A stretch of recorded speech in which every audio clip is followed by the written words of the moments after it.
في مستوى احسن هذيك لاسباب عده ولاسباب خارجه عن النطاق. انا جو مستيمورو باسكو علاه راضي على مشواري، خاطش ربي يعطي لك غير واش كاتب لك. صح، هذا كان مكتوبي وانا الحمد لله. الحمد لله على كل حال. ونبداو باول فقره في عدد اليوم، وفقره تتويج. اخيرا توج رياض محرز بالكره الذهبيه الافريقيه، ثالث جزائري يتوج بالكره الذهبيه الافريقيه بعد كل من الاخضر بلومي سنه 1981 والاسطوره ايضا ربح مجال، اسطورتين بالاخضر بلومي وربح مجال اللي توجوا بالكره الذهبيه الافريقيه. ربح مجال توج بها سنه 1987. منذ 87 ما كان حتى جزائري قدر يتوج بالكره الذهبيه الافريقيه، ولو انه كانوا فيه العديد من اللاعبين الجزائريين بدايه من سنوات السبعينات. حسن الماس في سنوات الستينات احتل المرتبه السادسه على ما اعتقد. علي بن شيخ سنه 1978 احتل المرتبه الثانيه، وكذلك صالح عصاد في سنه 83 احتل المرتبه الثانيه، وجمال مناد سنه 85 ايضا احتل المرتبه الثانيه. ولكن التتويج لحد الان تاريخيا يبقى لكل من الاخضر بلومي ربح مجال. واليوم بعد صراع كبير اخيرا رياض محرز يتوج بالكره الذهبيه الافريقيه. هل تعتبر ذلك منطقي رشيد عباد، خاصة بعد المشوار تاعو مع ناديه ليستر سيتي العام اللي فات، بعد مشواره أيضا في تصفيات الخاصة بالكرة الذهبية العالمية فرنس فوتبول، وين احتل المرتبة السابعة، احتل في البي بي سي احتل أحسن لاعب أيضا. هل تعتقد إفريقي، هل تعتقد بأنه لا لوجيك هايتي ريسبكتي فيما يتعلق ب رياض محرز؟ انا نظن لارجمون ريسبكتي، وكنا تكلمنا عليها في الحصه الماضيه. نعم، قبل كنا قلنا باللي هذيك المرتبه السابعه اللي داها في البالون دور تاع فرنس فوتبول راح تفتح له الابواب باش يكون très sérieux prétendant pour le sacre d'Africa. Donc au vu du parcours qu'il a effectué في la première ligue anglaise, c'est largement mérité parce qu'on ne s'impose pas facilement devant des grands joueurs et devant presque les meilleurs joueurs du monde qui sont actuellement en Angleterre et en Espagne. Mais on parle du championnat anglais. نظن تماك برهن انه من طراز الكبار، خاصة انه والخصوصية في محرز انه يلعب وبرز في فريق صغير. هذه هي الخصوصيه، وامام ماشي لاعبين كبار. بون بتاتر فاردي كون ديكوفير، كونتي هذاك كونتي لاعب ممتاز، ولا مورغان ولا مي سيتي با دي غرون نو. هذه هي الخصوصيه تاع محرز، ماشي كيما يا توري اللي فاز بها وهو يلعب في نادي كبير. هو دي ستار فوالا. دونك هذا هو يعني لو غرون ميريت لو فيان dans cet ordre-là, parce que c'est face à une équipe qui était presque inconnue, des joueurs presque inconnus. L'équipe a dit qu'elle a été sacrée pour la première fois dans l'histoire, et je pense à Nandona Lia, c'est la première et la dernière fois les Stades Unis des championnats. Parce que le cas, les équipes, les grosses écuries ne vont pas se laisser prendre. ما تقولش هكذا تصرى لا غيرنا لي اكزاكتومون. لا ويقولك على ليستر مستحيل يزيد. ما تقولش هكذا تصور كيما ميدو مستحيل.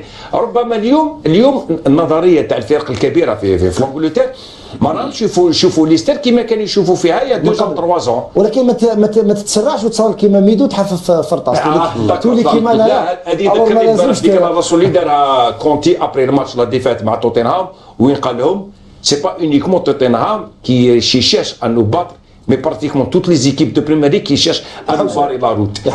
هذه باش نرجع لك ليستر سيتي اليوم توت لي زيكيب تاع لانجلتير ils attendent au virage. نظن اليوم هاد لا كونسيكراسيون الي لارجومون ميريتي. دابور ولا نعاودوا نوليو شي اللور يسور دا ويتيام دو فينال دو كوب دو موند، ومن بعد يفي اون غروس سيزون. نون سولمون il était parmi ماشي اللي بي مي il était buteur et passeur décisif. نظن après 30 ans parce que le dernier ballon d'or c'est Madjer en 87. 30 ans après aujourd'hui on le trouve algérien. C'est un grand honneur pour le football algérien. pour le football algérien. مراد هاشمي، البعض كان متخوف ربما من التلاعبات اللي تحدث في كل مره مثل ما حدث العام اللي فات مع يا توري، وكانوا يقولوا لو فات اللي من الخمسه تنحى كل من صلاح اللي هو لاعب ممتاز، ايضا تنحى سليماني، بقى ماني لاعب السنغالي ولاعب ليفربول ايضا، وبقى اوباميونغ هو اللي كان يشكل خطوره على اسلام سليماني، علما انه الغابون راح تنظم كاس افريقيا كانت فيه بعض التخوفات فيما يتعلق باحراز اوباميونغ اللي برز هو الاخر مع ناديه في المانيا.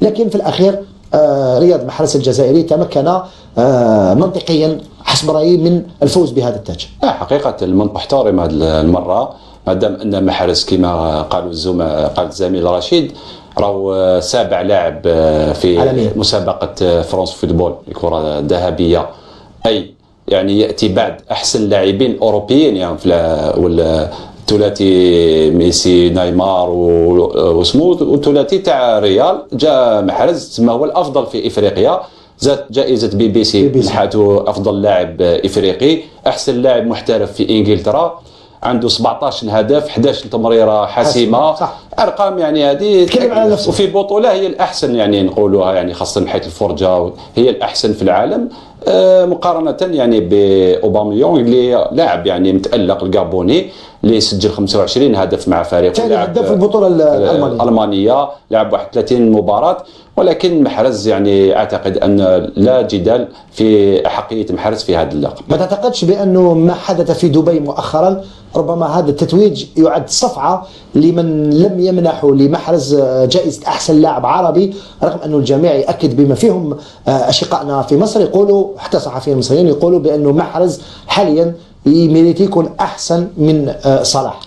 يعني في هذه المسابقات يعني في بعض الأحيان كاين أمور ذاتية، بالك لاعب ما يلبيش دعوة باش يحضر الحفل يتنحى يعني ما تطناش، يعني أحسن لاعب في إنجلترا سابع عالميا ما يتوج في احسن لاعب في العرب راهي شغل ذكر بانه في استفتاء الهداف ل 106 وسيله اعلاميه فاز محرز في المرتبه الاولى، والمرتبه الثانيه كانت لصلاح لكن بفارق مدمر. صلاح يعني يتقدم على محرز هي نكته اعتقد تاع اخر سنه فقط.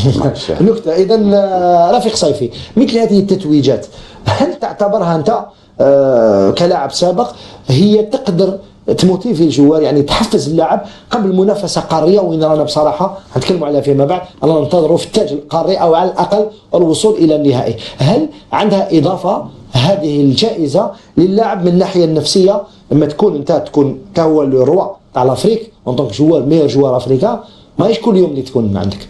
هي في ذاتها تحفيز يعني قبل المشاركه الافريقيه ولا حتى قبل المشاركه ولا قبل البطوله، ولا تحفيز لماذا؟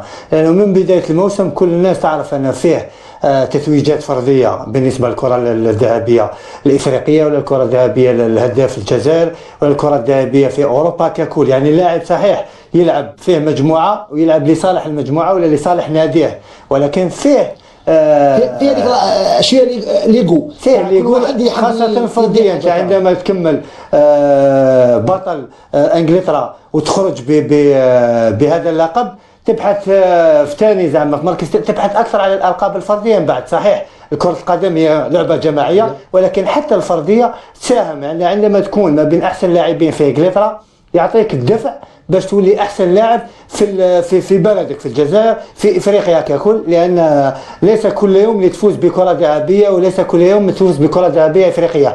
تكلمت قلت تقريبا 30 سنه من بعد باش فاز لاعب جزائري اخر، يعني بعد محرز هل حننتظر 30 سنه واحده اخرى ولا ننتظر سنه ولا سنتين باش يقول؟ صحيح هذه المرحله هذه نقدر نقول قوه المنتخب الجزائري خاصه في الفرديات، والفرديات هذه ما ننساوش حتى تقريبا في الثلاثه ولا خمس لاعبين اللي كانوا ينافسوا على كان لاعبين اثنين جزائريين، كان سليماني وكان محرز الخمسه، يعني هذا فخر للجزائر عندما يعني تنافس بلاعبين وتبقى في خمس لاعبين، كان دو جوار لا خمس احسن لاعبين في افريقيا كان ينافس. ولكن حتى كما قلت عندما نشوف محرز في المرتبه السابعه عالميا على الكره الذهبيه في فرنسا فوتبول تفهم كل شيء، يعني بالنسبه بكل احترامات اللاعبين الافريقيين، يعني عندما تكون السابع احسن لاعب في العالم يعني من المفروض المنطق يفرض نفسه، المنطق في المقاييس ولا المعايير التي اختارت بها الكره الذهبيه هي قريبا هل فاز بالقاب،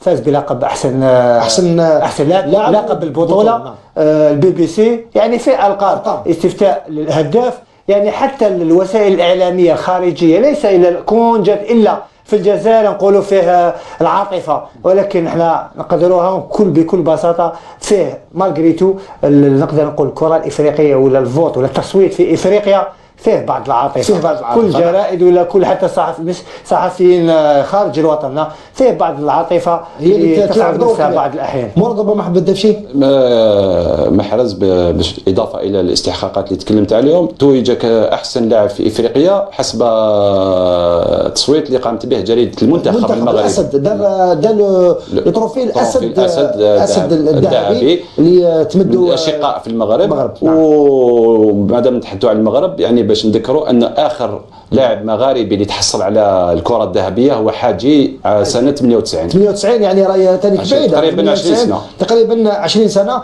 محمد خسروني والله كما تكلموا الضيوف، هل ما كنتش متخوف انت شخصيا بانه يكون فيها هذه كما نقولوا احنا بالعاميه شيش بيش في افريقيا معروفه بالكواليس، لعبه الكواليس ممكن كانت قادره تاثر على رياض محرز، لانه نعرفوا الجابون راح تكون هي اللي تنظم كاس افريقيا، نعرفوا قوه الرئيس الجابوني في لعبه الكواليس بما انه تمكن من احتضان اخذ كاس افريقيا في بلده. هذا من جهه. من جهه ثانيه تكلمت مع رفيق على اللقب الفردي. الان من ناحيه مجموعه المنتخب الوطني يعني كلاعبين الان لما يشوفوا زميلهم توج كاحسن لاعب افريقي نظن باللي سيتي موتيفاسيون ماشي غير المحرز، ممكن حتى المجموعه اللاعبين غدوه كي يدخل في طائره خاصه يستقبلوه راح تكون هذه سافا ستيمولي لي جوار باش يروحوا يجيبوا بالك لاكوز دافريك موتيفاسيون فوالا. دونك بريسك الجماعه قالوا كلش على محرز.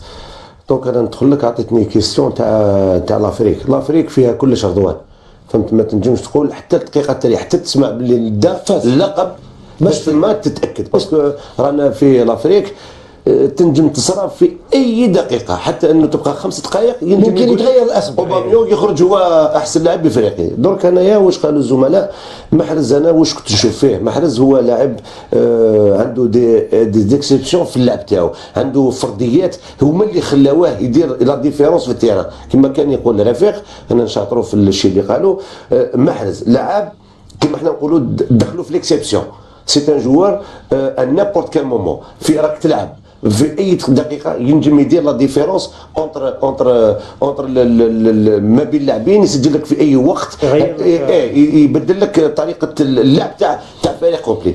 زيد من ناحيه ليستر دار نتيجه في انجلترا كلاس هو لو ميور جوار في الجزائر هو لو ميور جوار في المنتخب الجزائري هو هذا اللاعب الاضواء كلها راهي ليه. انا نجم نقول لك باللي احنا في لافريك الكوب دافريكا راح تندار في الجزائر نورمالمون تبدا لو 14 في الجزائر الله غالب بدات في الكابون. وهذه الدقيقه التاليه احنا كنا سمعنا وشفنا باللي حياته جا للجزائر وكانت فيها كل شيء كان مرتب على اساس الجزائريه تفوز. انا ما نقولش باللي محرز مبروك عليه، ولو حتى نعرف باللي محرز هو اللي ميريتيها، حتى انه في اللي قلتها تاع اللي ما بينه هو وصالح كان الناس كاع قالت باللي كان محرز وداها صالح. هذه في العرب وحسدونا صدق في محرز حتى اللي في لافريك. دونك لا هذه ستي لوجيك تحب ولا تكره صح. انا مي سي ميريتي كومون بيان سور كي ميريت. شوف 2016 كان فيها الخير على محرز باسكو دار اون سيزون تخرج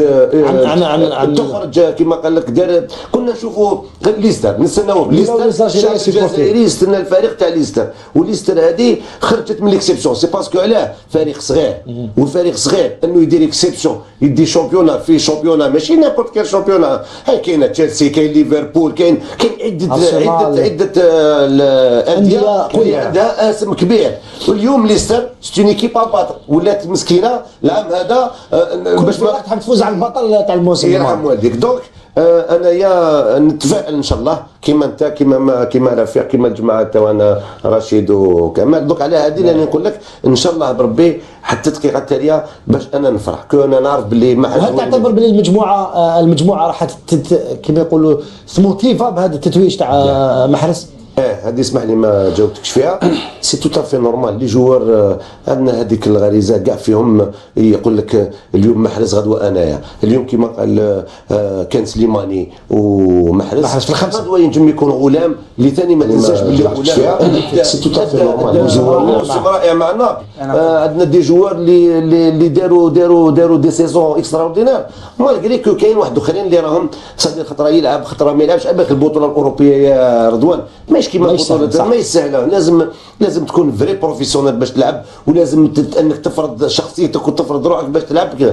احنا ماذا بينا واللاعبين راح تكون عندهم غيره، وعلى بالي باللي هذه ستون موتيفاسيون بور لا كان. وان شاء الله نتمناو لهم يكونوا هما، خاطر كان فيها كما قلت يا دي زاني 30 كان ماجر كان كنا بكري نشوفوا علي بن شيخ ماجر، نشوفوا بلومي، نشوفوا العصاد، فهمت، نشوفوا دي جوار رابيدمون باسكو الجيري عندها الامكانيات وعندنا اللاعبين اللي يخرج ان نيمبورت كان مومون. نتمنى المحرز انه هو اللي يتوج بالاحسن لاعب ان شاء الله. على كل حال يكون كما قلنا رشيد، هل تعتبر بلي تتويج محرز بالكرة الذهبية الإفريقية تقدر تكون نقدروا نقولوا ماشي الان اللاعبين هما اللي يتشجعوا، الفرق الاخرى تتخوف من الجزائر ومن محرز اللي راح تكون كل الاضواء عليه بدايه من لقاء زيمبابوي؟ انا جو rejoins كما قال محمد على لا موتيفاسيون. دابور هذه سي اون بلو فالي بور ليكيب ناسيونال. Ce jeu de consécration, ils ont qui m'a plus de confiance des joueurs, du groupe. C'est très important à la veille d'une compétition aussi importante que celle de la phase finale. أنا حاب هاد لا كونسيكراسيون ما لازمش تكون تقعد غير كومون دي تقعد في ليستر سيتي. نتمنى شخصيا باش هاد لا كونسيكراسيون تكون عندها رد ايجابي على المردود تاع محرز في الفريق الوطني، لان نقولوها بصراحه هذا هو اللي يهمنا اكزاكتومون بدون لغه خشب. ماذا نتمناو اليوم اون طونك جزائري مواطن جزائري نتمنى مردود احسن محرز يكون احسن في الفريق الوطني، صح. لان كنا طرقنا لهذا القضيه في الحصص الماضيه على عده لاعبين اللي تكلمنا عليهم، على فغولي كي كان في فالونس كنا نقولوا علاه ماشي فالونس، فغولي تاع ليكيب ناسيونال ماشي فالونس، صح. انا نتذكر على ليبوك كي كانوا لي سيرتان جوار كي يجوا من هيك براتيكمون ميم روندمون، مي محرز سي با ميم روندمون مع ليكيب ناسيونال نوطامون كونت اون جو افيك لي غروند زيكيب. رضوان خويا نذكرك صافي ميم با 2 موا pratiquement les deux matchs étaient transparents, soit le Cameroun soit le Nigeria était transparent. Donc أنا اليوم en tant qu'Algérien نتمنى هاد لا كونسيكراسيون تكون عندها رد إيجابي على اللاعب وعلى المجموعة ككل، لأن dans ce genre de consécration كما تفضلت وقلت la motivation elle vient d'elle-même.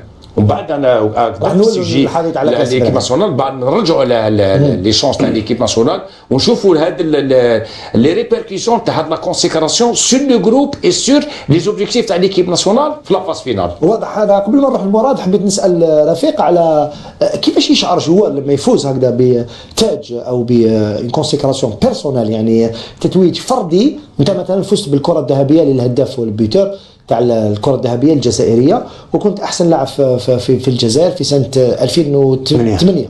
نعم.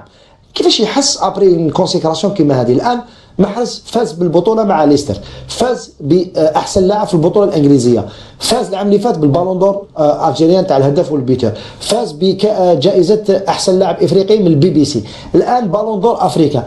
اسكو ا مومون دوني ما يقدرش بالك ربما وصل لواحد الدرجه وين تكون ديكومبريسيون؟ بالعكس يقول لك انا فزت بكلش والان مع ليستر ما رانيش مع الاوائل، الفريق راه يلعب براتيكمون من اجل البقاء. ما تخافش ربما يكون عندها اثر عكسي انه اللاعب وصل لواحد القمه وين ما يقدرش يديباسي، باسكو نحبوا ولا نكرهوا اللاعبين ما راهمش كيف سي با دي ميسي ولا كريستيانو اللي دي 4 بالون دور ماذا بين يزيد يدي 5 يزيد يدي 6. كاين اللي بالك احنا لي جوار الجيريا جينيرالمون ولا لي جوار في اوروبا كاين اللي ما يكملش عام مليح.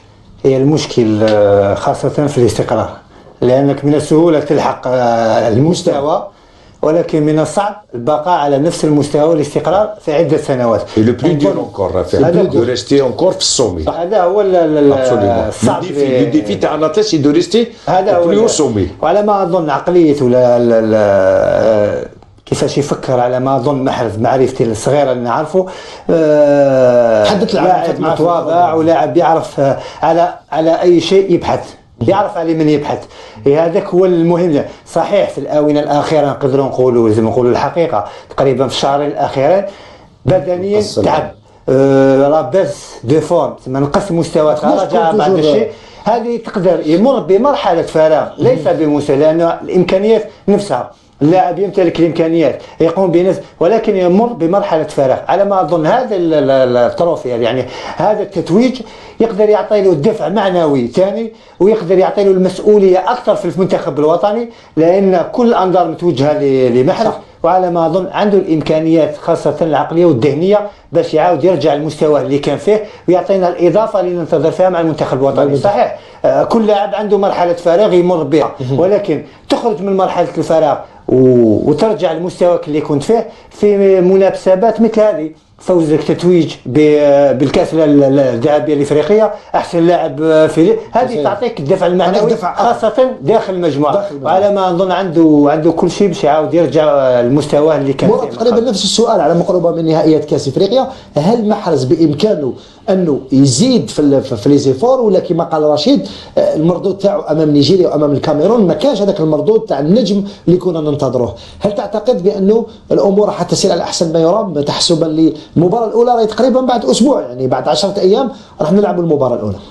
انا شخصيا اتخوف من يكون التاثير السلبي تاع هاد كونسيكراسيون، مادام ان اللاعب راح يكون تحت ضغط كبير، راح يروح الدوره القاريه كاحسن لاعب في افريقيا، يعني الانظار كاع متوجهه ليه، الثقل تاع المسؤوليه راح يتحملها هو لازم يقود المنتخب الوطني. بس لازم يكون الليدر، يكون نورمالمون المفروض. يعني معاك انا، بصح هل محرز اللي قال لنا نهضروا عليها اللي تراجعت في الاشهر القليله الاخيره وبالتعب اللي جاي منه من ليستر، لان ما تنساش هو ما توقفش عن لعب المرحله هذه الشتويه مع فريقه بوكسينغ داي هذا 5 مباريات. نخوفوا باللي قد ما يراطي البرومي ماتش تاعو يراطي دوزيام ماتش يولي له يعني ضغط سلبي كما صرا لفغولي وابراهيمي في دوره غينيا. كانت الانظار كاع موجهه لهذا الثنائي، ونقولوا بصراحه ما شفناش لي فغولي وابراهيمي اللي كنا ننتظروا يعني مستوى كبير واللي يقودوا المنتخب اللي كان رايح مرشح هو اللي يتحصل بلقب. شاهدنا بلي ما قدروش، ما كانوش في المستوى المطلوب. ان شاء الله ما يتحدثش هذه المره في اللقب. كمل دون لو سونس تاع محمد. برك في هذه الحاله لا بريسيون راح تزيد تكثر على محرز، باسكو ما بقاش وقت بزاف، الانطلاقه دون 10 جور دونك المحرز على بالك حط روحك في بلاصتو. ان شاء الله يدي اللقب هذا تاع الميور خلاص اللقب داه ان شاء الله يا خويا. مبروك علينا كاع رسميا، مبروك علينا هكذا. ولكن راح تكون لا بريسيون. حنا نتمناو باسكو المحرز اذا حبيت تعرف انه من في الفريق الوطني المحرز مازال ما عطاناش الشيء اللي رانا ننتظروا. واش يخص محمد انت كلاعب سابق، واش اللي يخص جوار باش يولي ليدر الوغ كو هو دا الشامبيون في الانجليز ميور جوار دونجلتير؟ سي فري تقدر تقول لي ازار مع فريقه مع تشيلسي دار عام مليح ومن بعد العام اللي موراه نقص. نفس الشيء يقدر يقول لك انا محرز، نفس الشيء انا ما نقدرش نكون، انا مانيش رونالدو ولا ميسي باش نبقى عندي نفس المستوى. مي علاش مع المنتخب اون لو فوا با كيما ازار كي شفناه في اليورو 2016 مع بلجيك il a répondu il a été excellent. نتمناو هكذا محرز في لاكوب دافريك. حنا نتمناو باسكو علاه لي جوار ماشي غير محرز، باسكو سي سبور كوليكتيف. قال لك بلا ترافيق حاجه شابه، قال لك الجوار وين تخاف منه كي يكون في مرحله فراغ ان شاء الله ما يبقاش فما في هذه المره هذيك تكون مجرد هذيك لو باساج افيد. كاع اللاعبين يجوز عليهم رضوان، ولكن في هذيك الطريقه لازم تعرف كيفاش ترفد روحك باش تعاود تولي النيفو ديالك. بصح لا كان عاود بقيت كيما في هذاك الحاله في الباساج افيد وتبقى لتحت هي بارابور على الجروب اللي راك فيه. حنا نهضروا فيريتي، رانا بالمكشوف يقولوا بنهضروا فيريتي. الفريق الوطني الجزائري من ضربه الكاميرون حنا سيدي نحطوها سيدي الكاميرون سي ان اكسيدون باركور، ان اكسيدون باركور وسي لا بيت نوار يا سيدي. خلينا نهضروا باسكو بكري سي لا بيت نوار. ومن بعد يا يو لو بروبليم تاع ريفات، قال لك لي جوار كذا قال لك. ومن بعد قالوا اللاعبين واش قالوا اون فا فير اون رياكسيون. حنا نجيبوا لكم نتيجه، نجيبوا الماتش تاع نيجيريا. ما جابولناش الماتش باسكو علاه؟ باسكو لي جوار ما كانوش في الفورمه تاعهم، وحنا تحب ولا تكره عندنا 2 ولا 3 جوار. شوف ابراهيمي وين كان المستوى تاعو اليوم وين راه؟ فغولي وين راه؟ سليماني وين راه؟ يا اخي يفو دي لا فيريتي. محرز صافي دير سور بابي الجيري عندها منتخب كبير بالاسماوات كبيره، ولكن في الميدان ما شفناش المستوى تاع الفريق الوطني الجزائري. بعض اللاعبين قالوها، قال لك عندنا لاعبين ولكن ما عندناش مجموعه قويه. يرحم والديك ما عندناش المجموعه باسكو الكوب دافريك خاص راح تلعب هذه ستين كوب، تلعب ماتش بار ماتش، ما تلعبش انك صح. كاع رانا متخوفين يا اخي، كاع تسقسي لي زالجيريا كاع متخوفين من هذا الكاس.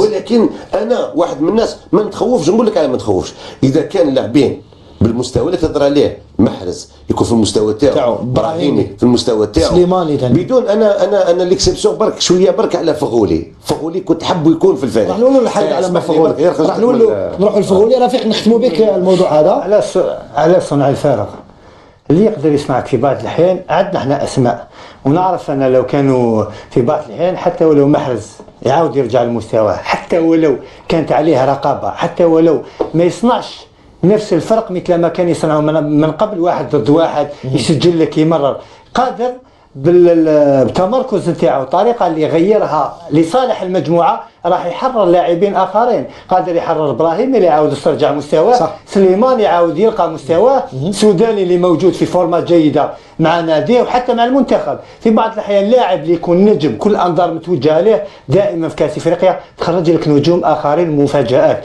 ولهذا ننتظر حتى نقدر نقول استفاقه من بعض اللاعبين اللي راح يكون الفرق هو اللي يصنع الفرق. قادر راح يكون عامل ايجابي محرز حتى ولو في مستوى نقدر نقول في مرحله فرق، ولكن يعطي لك الفرق. لازم ندير كيما دار محرز. بدليل هذه كي تكون لاعب مثل هذا صحيح يمر بمرحله فرق بصح تقدر تستخدمه، تقدر تستفيد منه في تحرير بعض اللاعبين. مراد كان عاودوا نشوفوا كما قال باش ندعموا واش قال رفيق صيفي، وري لي ان بالون دور في السنوات هذه الاخيره، قاد فريق تاعو لتتويج افريقيا. يا توري نهار كان يا توري ديري بالون دور، ديفوار ما داش، اوباميونغ ما داش العام اللي في اخر دوره مع اسمه الغابون. سي با اون ايكيب اللي مرشحه يعني. على كل حال صح في داروها في بلاد تقريبا في بلادهم في غينيا الاستوائيه جوست كوتي. وري لي ان بالون دور دا الفريق يعني المنتخب تاعو قادوا قدام ما كاش يروحوا بار كونت يا توري كنا نشوفوه، يا توري تاع سيتي ماهوش يا توري نشوفوه في كوت ديفوار. ماناش خايفين نتكرر مع محرز لانك بريمي مات دوك المدرب زيمبابوي راح واش يدرس محرز بالك يدير بالك دي جور ربما يحرر لاعبين واحد فوالا باش ندعم لك واش قال يحرر لاعبين واحد اخرين. على كل حال نغلقوا ملف رياض محرز فقرتنا الاولى في سهره اليوم، ونمروا بعد فاصل اشهاري الى الفقره الثانيه.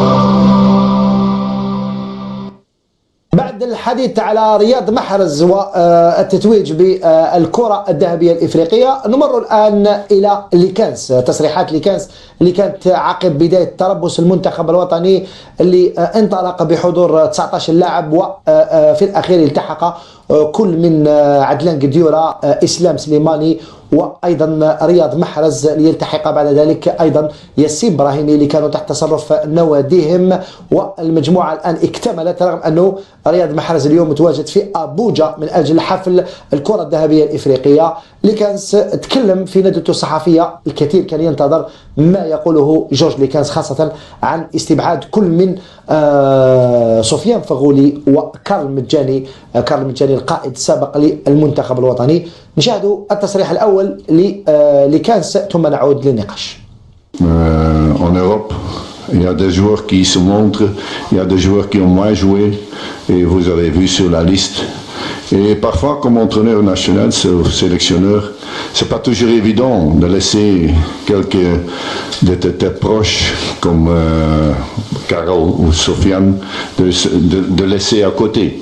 Ça fait mal au cœur, mais c'est le manque de rythme parfois et tout ça, ça fait que j'ai un groupe qui n'a pas trop d'expérience. Moi je trouve que pour surtout les anciens, il y a certains joueurs qui méritent aussi un certain statut comme Sofiane et Carol. C'est normal que je leur explique certaines choses ou je donne un message. Le reste, j'ai fait des choix et ils doivent accepter les choix. ليكانس رفيق صيفي يقول بانه سي مي شوا، لازم اون ريسبكت مي شوا، مونك دو ريتم، ولكن ياكد على شيء مهم. قال لك لاعبين اثنين انا هادو كل من سفيان فغولي وكارل مجاني، قال لك كان من واجبي انني نتحدث معهم، يعني عطى لهم دي زيكسبليكاسيون. قال لك لانه ما تقدرش لاعبين كيما هادو ما تقدرش تنحيهم من القائمه بلا ما تقدم لهم بعض المبررات. وتكلم في الندوه الصحفيه قال لك انا ما حبيتش نعطيهم ان كادو تقريبا امبوزوني، راح نولوا بعد لي مراد لانه حضر الندوه الصحفيه. هل تعتقد بانه الفات اللي يتكلم معاهم وبرر لهم كما نقولوا عدم استدعائهم يعتبر جواب في حد ذاته؟ لا هذا شيء ايجابي، ولازم المدرب خاصه عندما يكونوا لاعبين عندهم خبره، ولاعبين يعني نقدروا نقولوا ما بين لاعبين كوادر في الفريق. يعني من يوم الى غد يعني تنزع لاعب من القائمه اللي كان تقريبا هو اللي في المجموعه كقائد للمجموعه مثل مجاني وفيغولي. يعني من اليوم الغد صحيح يتكلم على خاصه المستوى تاع المنافسه، ولا واحد عنده يعني منافسه، ولكن انا بالنسبه رايي شخصيه يعني انا باك في الجزائر كل واحد عنده راي، بكل احتراماتي الكل كل واحد ورايه. انا بالنسبه لي صحيح تنزع يعني فغولي ومجاني لعدم المنافسه لتراجع مستوى في الاخر صحيح، ولكن عندما تقوم تقريبا 9 مدافعين حتى ولو تضيف بالنسبه لي تضيف فيغولي في المجموعه حتى ولو يكون كاحتياطي، يعني واش قدم لك من قبل؟ كان في نقدر نقول كادر ما بين لاعبين يعني اللي عنده الاضافه في المجموعه. تقدر يعني تنزع واحد حتى ولو مدافع ولا مثل بكل احتراماتي الكادامورو، ما عندي حتى حاجه معاه، ولكن كادامورو تقدر تنزع كادامورو وتحط فيغولي، لان نتكلموا على الدفاع في محور الدفاع جربنا عده لاعبين، كادامورو لعب من قبل، قروي لعب من قبل، مندي لعب من قبل، مجاني لعب من قبل، ما لقيناش الحل. ما لعبناش بن يحيى ما لعبنا بالسبعيني، هذا واش راني جاي. حتى تم استخدام بن سبعيني بن يحيى مفتاح وايضا ومصباح وبالخيطه، هادو باش تعطي لهم فرصه اخرى لدعم هذا المحور ودعم الدفاع. ولكن فغولي ولهذا قلت لك فغولي تقدر تتم اضافته، ولكن يبقى اسمح لي ما قنعكش المدرب اللي كاس بتبريراته، يبقى الشوا خيار المدرب. هو يعني مدرب غدوه يمشي للنهائي ويفوز بكاس افريقيا، نقولوا له ما عندكش الحق، عنده الحق، ولكن هذا رايي بالنسبه لي. تقدر تضيف فيغولي نحترموه كلاعب موندياليست ولاعب دولي سابق. مراد هاشمي كنت حاضر انت في الندوه الصحفيه، بصراحه وشنو هو الانطباع اللي خرجت به بعد نهايه الندوه الصحفيه فيما يتعلق بفغولي ومجانيه؟ هل رجال الاعلام اللي كانوا حاضرين اقتنعوا بما قاله ليكانس ام انه الكلام هذا كان فقط للاستهلاك؟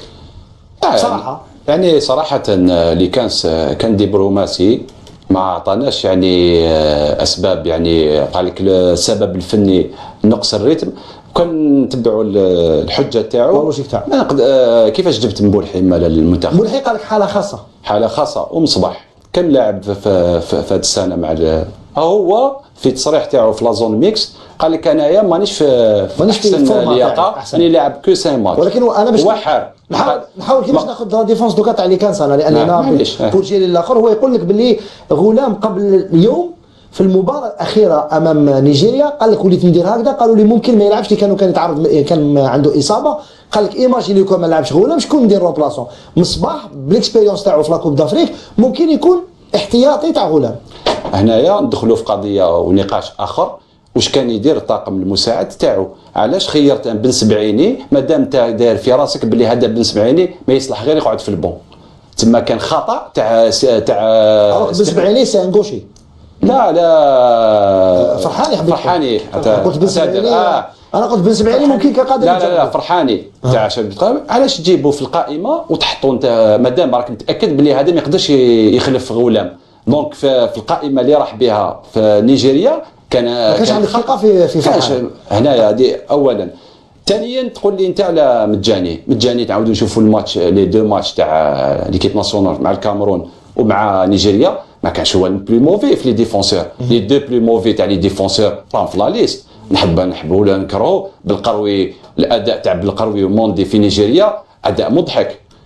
شي واحد دار باس معاه ومدلو بالون راح سجل هدف، موندي ناس خارجه اورجي هو قاعد يمشي كدا، ولا هذا هو بالنسبه ليه. هادو اللي عندهم الريتم واللي كان نحبوا ولا نكرهوه مجاني نعرفوه، سي ان كومباتيف، انسان مدافع اللي شفناه في لقاءات وين هو جاب لنا لقاءات بما فيه اللقاء تاع المانيا. تنحيه انت كاريمون باش تقول لي ما عندوش الريتم، وكاين مدافعين اللي جبتهم راح تغامر بهم انت بنحيه في ميزك، راح تغامر به في كاس افريقيا. بن سبعيني عمره ما لعب ثاني، مازال بن سبعيني هادو كان جبتهم من الاول سيتهم في دي ماتش. صح انتم كرجال اعلام وانا معكم يقال علينا، كان عندي انا حديث مع بعض المقربين تاع المنتخب الوطني، قال لك حنا فيكم، قال لك لو كان جبنا فغولي ومجاني تقولوا السوسيال، علاش جبتوا فغولي؟ هو ماهوش يلعب في الكلوب تاعو يدخل بعد. قال لك كيما جبناهمش الان الانتقالات، علاه ما جبتوش فغولي؟ قال لك كيما درنا حصلنا معكم انتم رجال اعلام. صح لا فغولي داكور مي با بور مجاني. لا انا كان فغولي بالك اونوري توش اكسبتي بوتيتر افيك فغولي. انا واحد قلت هكذا رضوان خويا، on vient pas du jour au lendemain enlever un cadre de l'équipe qui m'a Morad. Est-ce que vous trouvez que c'était un cadre de l'équipe et capitaine de l'équipe et qui a son poids au sein de l'équipe. Mais ما يخفالكش باللي احنا في 2013 ولا 2015 on manquait un leader au sein de l'équipe. كي ولينا كريستيان كوركوف قال باللي on manquait un leader au sein de l'équipe. Et ben avec le temps après la coupe du monde, Medjani est devenu l'un des leaders de cette équipe. نحبوا نكرهوا كما قال مراد qui avait à plusieurs reprises réalisé de bonnes parties. انت موافق مع رشيد مع فغولي انت بور ولا لا؟ انا قلتها ونعاودها، فغولي خيار، انايا موافق تنحيه تاع فغولي ما دام عندك ما احسن منه. شكون هما احسن منه؟ محرز وغزال يؤدي في موسم صح. مقبول يعني في ليون، هذا تبرر لي نوافقك. بصح باش تجي تنحي لي مجاني كي قال لك ستان كادر وعنده رول ميم في اون دور دو تيران، شفناه في الخرجات تاع المنتخب الوطني، عنده الثقل تاعو، تنحيه باش تجيب لي تسيلي بن سبعيني اللي ما عنده حتى لقاء في افريقيا، ماشي في المنتخب الوطني. لا مانيش انا باش ندافع على بن سبعيني، ولكن جيبوا بن سبعيني. نروح لمحمد وبعد نعاودوا ليه. تفضل محمد. انا غير باش نكمل في السياق هذا كونتكست. كي تنحي زوج لاعبين كيما هذو حاجه كبيره. فغولي ليستوار تاعو باينه، كان راح يتنحى صافي لونطون، يفو دير لا فيريتي ثاني باسكو حكايات ديكلاراسيون ديكلاراسيون يعني انت ما تعتبرش بلي الجانب الرياضي هو اللي حكم؟ نو فغولي ما يفو دير لا فيريتي، ما كاش منها ماهوش يلعب صح محمد، الناس كاع ماهيش تلعب. ما تخليش نسيتي ولا لي زيجوار، معليش قول لي شكون ماهوش يلعب. النص الكبير ماهوش يلعب بصح واش نهي مجاني جو سوي داكور، مجاني كابيتان ليدر. من كابيتان ما كاش سي كراف يا رضوان. نقول لك علاه دوكا يقول لك مجاني ديجا مجاني سي لو جوار اللي يدير القلب ليكيب، تحب ولا تكره، سي ان غانيور، سي ان كذا، فيه حاجات بزاف يتميزوا على اللاعبين الاخرين. دوكا اليوم باش نعطوا الاشاره القائد مازال ما صبناش. راح نتكلموا عليها في المرة. مازال نعطيك هذه ثاني اكزومبل، باسكو اليوم راح تلعب كوب دافريك، باش تلعب كوب دي موند، كوب دافريك هذه واش هي؟ كوب دافريك تسيب دي جوار الفوجي تاعهم الدنيا والدين، بالك في لي دويل سي باش تربح لي دويل في لافريك لازم لك تبكر كيما حنا نقولوا 12 الصباح. سافير يفوت دير لا فيريتي. هادو الناس حاجه اللي كانت هذا نعطي له حاجه اللي عجبني فيها هو الكونفوكاسيون تاع اللاعبين المحليين. ونقول لك اللاعبين المحليين من 10 لاعبين يسيم الشامبيون. شوف انا نعطي لك نخرج لك، هاو رفيق كان معنا، هو كان في البريمي جروب، انا كنت في الدوزيام جروب تاع القرايه اللي قريناها فورماسيون داكور.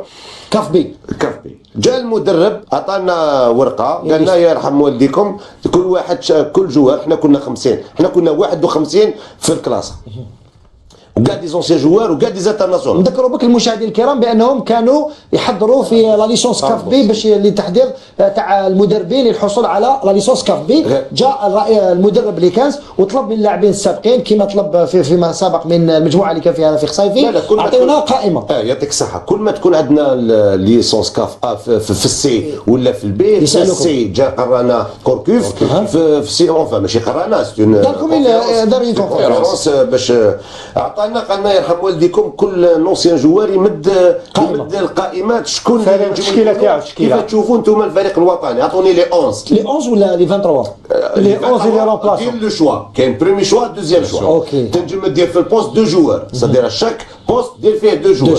دونك حنا لا ماجوريتي حنا كا دي زونسيان جوار بوتيتر تمشى معنا في واحد الطريقه، باسكو علاه دي فوا تشوف كيف تمشى معك، تمشى معنا في هذا، تمشى معنا في اللاعبين المحليين، وكان هو شاف اللاعبين المحليين، بايزو كيما في بن يحيى، في مفتاح، في بن سبعيني، لو روتور تاعو فهمت كيفاش؟ كلهم تقريبا حطوا بن سبعيني. اليوم اللي كاس اعطى اهميه واعطى حاجه اللي ما كانتش في المدربين الاخرين، انهم اللاعب المحلي. بلا ما ننساو بانه لي سوداني سليماني الحراس في تنين هذو كلهم لاعبين محليين، يعني يخرجوا من البطوله الجزائريه. وباش ما نخرجلكش من الموضوع، فغولي ومجاني. نعم فغولي ومجاني. انا ليا سيرت فغولي بوتيت كو ما جاش مليح، وكي تجي طريقك تشوف في وسطها مصرا دار بطاقه حمراء تراجعوا عليها امس، يعني حاجه ما تمشي له مسكين. ما تنساش باللي هذا فغولي الدم تاعو سال، علاش ننساو الخير بالخف؟ ساديري فالين ماتر دي جوار هذو. كاين يقول لك ما لازمش نديروا السوسيال. يا ودي ماشي سوسيال، يا في لعب الطفل كيف هذا سوسيال؟ انا في الكوتي دروا ما سيدي ما نديروش في البوست تاعو،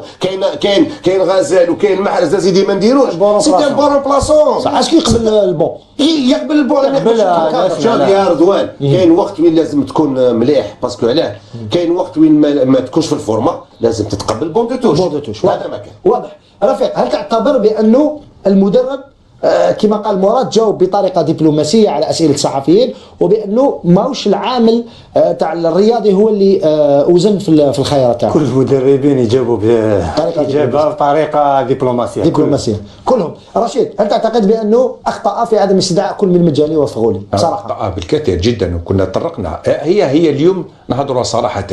اليوم انت باش تنحي مجاني وموا رفيق بيناتنا، تنحي مجاني وموا عندك لا سوليسيون دو ريشونج حاجه مليحه. رشيد حسيت لها 2004 كنت اعوذ بالله من قولة انا كنت نلعب في اوروبا، وكنت نلعب منافسه اوروبيه، كنت نلعب كوب كنت الحمد لله في مستوى، ولكن لم استدعي. لماذا؟ يعني كاين خيارات في معرفه اخرى، خيارات اللي يدخل خليها ربي يخلص. واش حبيت نقول لك هنا رضوان، سي فري جوري ريسبكتي شون شوا اليوم كيما قال محمد قبيله، نحيت مجاني يا خويا جيب لنا كل سبع وكنا نحيت مجاني، جيب لنا حاجه كبيره على مجاني. ما عندكش اليوم نسمع في ديكلاراسيون اون فا باش نقولوا راحنا نتم اكتشافها فلاكان كوب دافريكا، رحنا بعيد يعني نعطوا له الحق. نسمع البارح دي ديكلاراسيون تاع هذا رامي بن سبايني، قال باللي انا شوف ديجا ريغارد ان تي بو كومون لا بريسيون كومون سا بوزي سور لوي. قال جو سوي با فوني ايسي بور ريغلي لو بروبليم دو لا ديفونس. قال لك ماشي انا هو ما نضمنش انني كي نلعب انا ما راحش نخسر. يعطيك الصحه. شوف ديجا لا تي سون باللي يدي اون سيرتان بريسيون هذه دان كوتي دو لوتر. يا جماعه رايحين نلعبوا، قال الشاب دو مونداني والبوست هذا ماشي سهل. وهذه الشاب دو مونداني هذه الفا با بلير لي ريسبونسابل. باش نبقاو في فغولي لا الفكره تاعي اون بليس دو سا رايح يلعب كيما موافقين نقولوا دائما نعاودوا الكلمه، راح يلعب في ادغال افريقيا. رايحين نلعبوا كوب دافريك في الكابون يا جماعه. الكابون عندهم دي تيران شابين، لو طون اللي كليمون سي فري مي لونفيرونمون ماش نلعبوا في الصومال، ما نهضروش على الكليمه سخانه والهيوميديتي وتو سا. سي فري لي تيران سي كيما وعلينا وعليهم ماشي حنا نلعبوا في افريقيا. اوجوردي اللي كاس غامر مغامره، وراني نشوف فيه رايح في حيط. انا نقول لك رايح في حيط باسكو علاه اليوم خدا وماشي هو خدا لا ديسيجن. نقولوها صراحه سي با لوي كي ابري سيت ديسيجن، لا ديسيجن ايتي بريز ايور. هو يقول بلي انا خديت ماشي وحتى واحد ما دخل. نقول لك حاجه كيما نقولوا بالدرده جا il est venu nous raconter des histoires sincèrement. il est venu خلينا نسمع. انا جيتي با دو تو كونفانكو باسكو il a développé. خلينا نتكلموا نسمعوا المدرب لكاس فيما يتعلق ب دائما فغولي لو عنده حسابات اخرى من غير الرياضه، ما يقولش على فغولي مثلا انني لو تواصل الامور على هذا النحو ما يلعبش فغولي في النادي تاعو، راح نروح نشوف المدرب تاعو. وايضا تكلم مع كارل مجاني على الوضعيه تاعو. خلينا نسمعوا واش قال لكاس ثم نعود. Parce que la seule chose qui, moi je veux qu'il a du rythme. tout le monde dans son club, j'espère bien, ou dans un autre club. Et c'est pour ça, moi je vais personnellement y aller. S'il ne bouge pas après la CAN, moi je vais aller. À Bilic, je connais fort bien, parce qu'il était entraîneur de la Croatie, je crois bien. À ce moment-là, je dois aller, parce qu'on doit chercher une solution pour lui. C'est un joueur de haut niveau, d'une grande valeur, qu'on laisse un petit peu à côté, on ne prend pas. Non, on n'a pas pris, parce que quand je le mets, comme je l'ai fait, le dernier 10 minutes, et c'est pas un cadeau. Et moi j'ai senti que ce n'est pas de cadeau pour lui parce qu'il voudrait faire trop, mais le corps n'a pas encore, ou le rythme n'est pas encore là. Et moi j'ai pris cette décision, on a pris ce 3e but, c'est pas grâce à lui, mais on était avancé trop. Mais c'est pour ça que pour Sofiane, là c'est une maîtrise, Karl a eu un moment très difficile et j'ai maintenant quelques joueurs qui sont en train de venir. Abed a bien rentré, il fait bien dans son club et moi je veux stimuler cette concurrence. إذا يتكلم على عبيد، قال لك اللاعب هذا دخل وأعطى الإضافة اللازمة في مباراة نيجيريا، قال بلي ربما هو سبب إعفاء أو إقصاء مجاني لأنه راح يعزم ربما أكثر يعتمد على عبيد فيما يخص فغولي رفيق. يقول بأنه لو تواصل الأمور على هذا النحو راح نروح نشوف المدرب تاعو لأنه يعرفه شخصيا باش يشوف لماذا الأمور لا تمشي في فريقه ويست هام. مانيش معها داكور اخي، راهي شخصيه بكل احتراماتي نعرفه وعملت معاه وكل شيء. نعطيك جاوبني غير على هذا السؤال، رشيد ولا مصحفين موجودين، شحال عنده لكاس منذ يعني قدومه الى اسبوع قبل مباراه نيجيريا، يعني 10 ايام قبل مباراه نيجيريا. لا منذ قدومه يعني شهرين. لو يعني تعرف جيدا المدرب، لماذا لم تتكلم مع المدرب منذ شهرين؟ على تسنى حتى اليوم لما روش يلعب تقريبا في كل اسبوع احتياطي، كان قادر عندك اتصالات كلم المدرب يعطيك يعني ربما هذا يولي تدخل في صلاحيه المدرب. اما لا بعد شهرين ماشي يكلم يقول له بكل ما تلعبش جواري. صح، هذه ستيم بلاك بالج، هذه ستيم بلاك بالج. صح بعد شهرين ما يعتبرش تدخل في نروح نشوفوا انه ما نعرف استفسارات قبل شهرين يعني تدخل وبعد شهرين لا نفس الشيء. ممكن ماشي تصنع تماما كما قال يقول لك انت رضوان هذا المدرب يقبل ان مدرب واحد اخر يجي يقول على ماكش لاعب فلان، هذه ما كاش منها في اخلاقيه المهنه. ما تقدرش تروح تقول انت المدرب في نادي واللي قال لما يكون صديقك ربما طلب استفسارات. لا استفسار داينا قلتها او قال اسمح لي او قال استفسار، هو جاوب قال لك فغولي مونك دو ريتم. انا مدرب بيتي واش نقول له؟ نقول له هضرت انت راه مونك كيفاش نلعبوا تما بارابور باسكو يجو با دون سون كلوب، باسكو المدرب هذا ماهوش يدخل اما في وقت اكثر بالنسبه للاعب. لو تعرفوا جيدا المدرب تطلب نقبل كما قال لك ماشي لماذا لا ماهوش يلعب مستوى المستوى يقولوا شوف البدني. يقولوا يعني كاين معلومات باش نعم بالك مؤكده انه في لقاء نيجيريا الدخول تاع فغولي، طريقه تاع الدخول تاعو ما 10 دقائق على فا دخل بضغط ما كانش بخيار. والدليل على ذلك واش قال المدرب الان؟ قال لك تروازيام بي شغل حملوه بطريقه دبلوماسيه. نعم الهدف الثالث لانه ما دافعش. يقولوا باللي الطريقه اللي دخل بها فغولي ما كانتش طريقه. كيفاش بطريقه؟ انه كان هناك ضغط في المقعد البدلاء باش يدخلوه. بصح لو كان هذاك ما يدخلش 10 مينيت يدخل بالك ما كانش راح يدخل 10 دقائق واش راح يدخلوا. دخل يعني الناس ضغطوا، كان هناك ضغط في المقعد البدلاء باش يدخل فغولي دخل باش يدخل. محمد في الحقيقه عنده الحق وشو يقول، باسكو علاه انسان نوترينور سيليكسيونير كي تروح انت باش تكلم مع مدرب تكلم معاه قبل ما انك تعيط له، ماشي حتى كي انك ما تعيطلوش.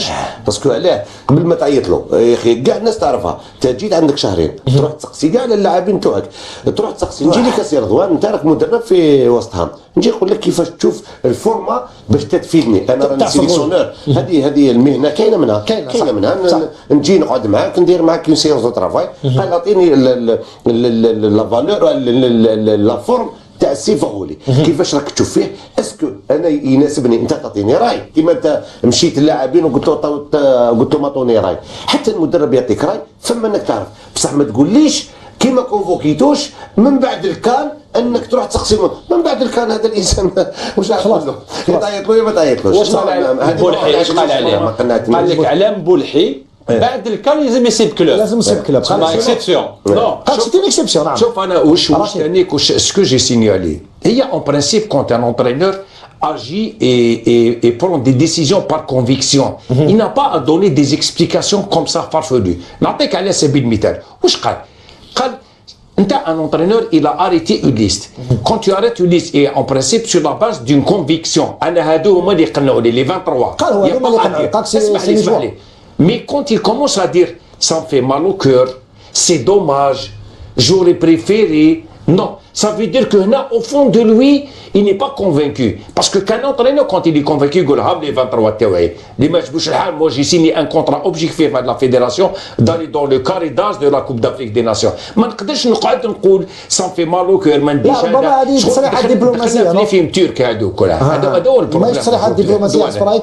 ماشي تصريحات دبلوماسية. باش يردي لبعض الانصار اللي ما قبلوش. Justement, il n'a pas été tranchant dans ses réponses. كان يتلاعب وي على لا ليميت نقول كان شغل يتمسخر بلي سوجي مي il n'était pas convaincant dans ses explications. مراد انت اللي حضرت ندوة الصحفية تعتبر بانه لم يقنع في تبرير خياراته؟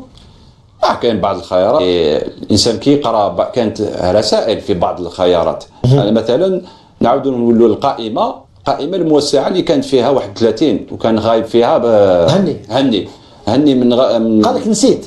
ما نساش ما كانش في القائمه. هو قال ايرور ادمينستراتيف مراد. قال ايرور ادمينستراتيف. انا جايك قال لك يوصل طلاب بيجي فقط بلي ما صراش ضغط هني ما يكونش في القائمه وحتى لاعب من بلجيكا اللي يلعبوا في الانديه بلجيكا ما يكون في القائمه. لماذا؟ تشوف التفسير تاعو تاع سعدي يقول لك وضعيه فريقه ماشي اللاعب. تروح انت واش دخلك في الفريق؟ اسكو اللاعب جريت عليه ودنستو بعدك ما الفريق تاعو ماهوش ربما اول تجربه في افريقيا ما يقدرش ماشي متعود ما عندوش تجربه. غادي نحيوها وبالفعل يلعب في افريقيا وبالخيتر غادي نحيوها. غادي كان رايح هني ما حضرش هني وكان ماشي ضغط اول لو ما كانش فيه اول تجربه هذيك ما تكونش كاع. لازم تكون اول تجربه في افريقيا ولا خارج افريقيا. اكزاكتومون. هذاك باللي لاعبين تعرضوا كاين لاعبين تعرضوا ضغوطات من الانديه تاعهم. هو الضغط تعرضوا هو الناخب الوطني على بالنا باللي دي كلوب ما يقدر هو يعرف الانديه داروا له دي بريسيون باش ما يروحش سعدي ما يروحش كان ما كانش رايح هني ومن بعد تروبيشا رجعوه في القائمه وداروا له في لي 23. هذه ديجا باش نعاودوا نقولوا القائمه كيفاش اعدت. اسكو كان هناك هذا المدرب دارها بالقناعه تاعو ام لا ولا لا؟ هو مدلنا رسائل كيف يغلط انسان هكذا يقول لك انا هضر معايا واسمه الكلوب تاع بالفوضي كذا فهمت كيفاش ذهنيا ماهوش مليح. تحس باللي بعض الانديه اثرت عليه. واضح. نمروا الان من الخيارات تاع المدرب الى حوايج اخرين وين كان طرونشون يعني كان رسائل مباشره كما قلت انت في التصريحات تاعو فيما يخص الخيارات ما كانتش مباشره كان فيه تلاعب. ولكن بالنسبه لنهائيات كاس افريقيا يتكلم على مباراه زيمبابوي ويعطيها اهميه قصوى للغايه. نشوفوا تصريحه فيما يخص زيمبابوي. Vous savez, cette CAN, et on parle beaucoup, toujours la fin, on a fait la programmation, vous avez vu, c'est pas de secret, on a marqué jusque le 5 ou le 6 février. Je crois que mentalement c'est important de le faire, mais le plus important de ce CAN, c'est le match contre Zimbabwe. Et on doit faire le focus sur Zimbabwe, je sais bien, le deuxième match contre la Tunisie, je crois que c'est toujours un match spécial, pas pour moi, pour les deux pays. Mais le plus important pour moi personnellement, le troisième match contre une très bonne équipe de Sénégal, parce que c'est une bonne équipe. Et moi je veux me concentrer, le focus, je vais mettre sur ce premier match contre Zimbabwe.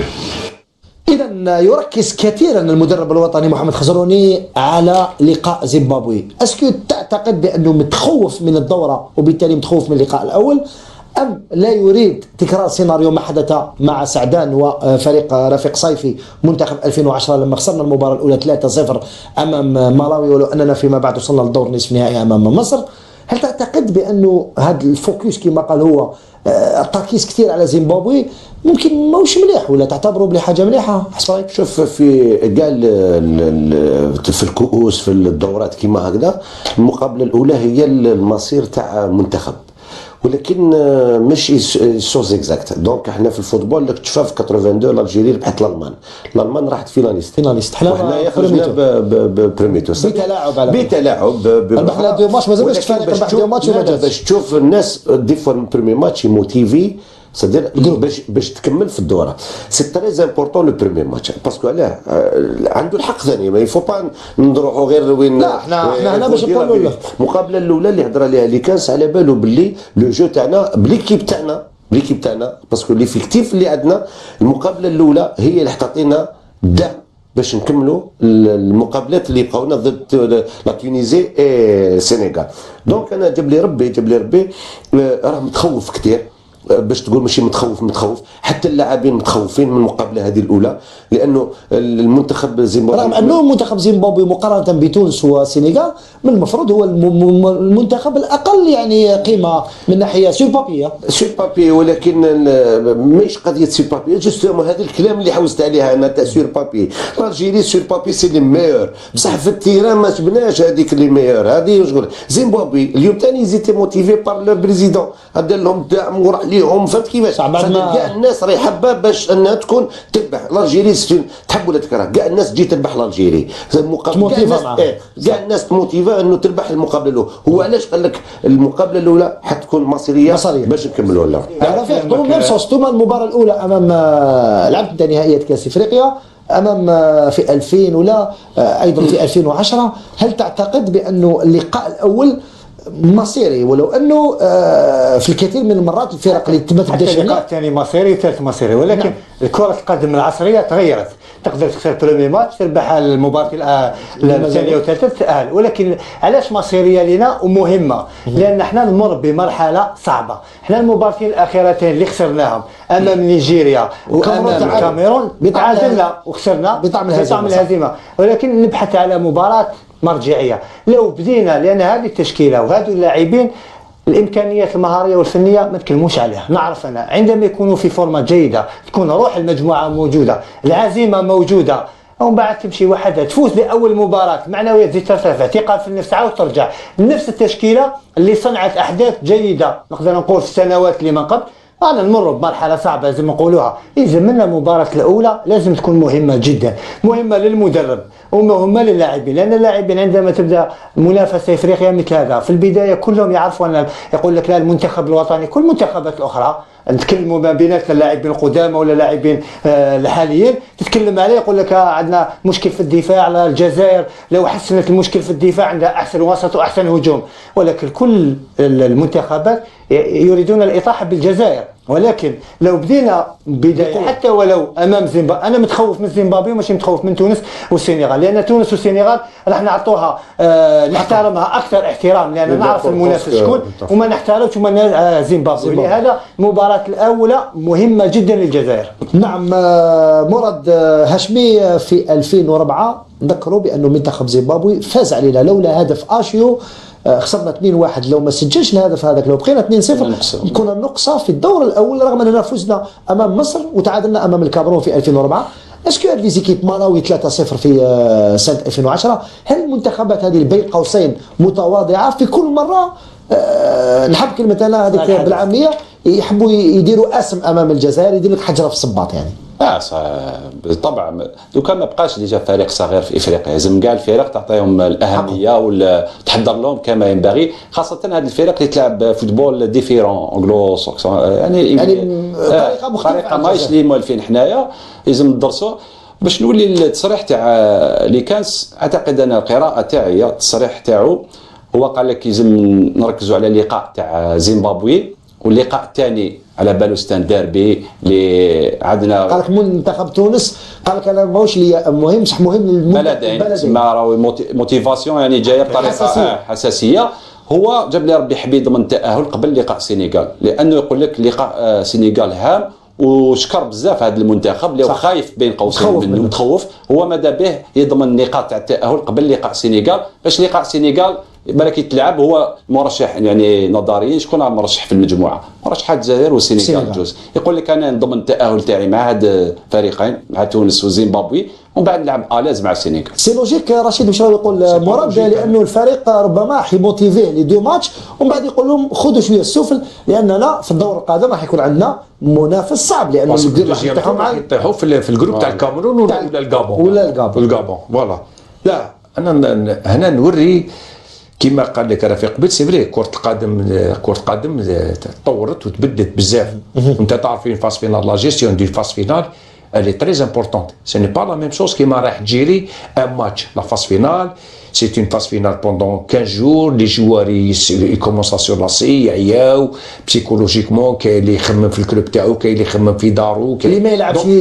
Donc c'est une gestion très importante. Un peu spéciale. دو اليوم على راهو يضخمنا في الزيمبابوي هذه والزيمبابوي هذه البرازيل عيب يهدر.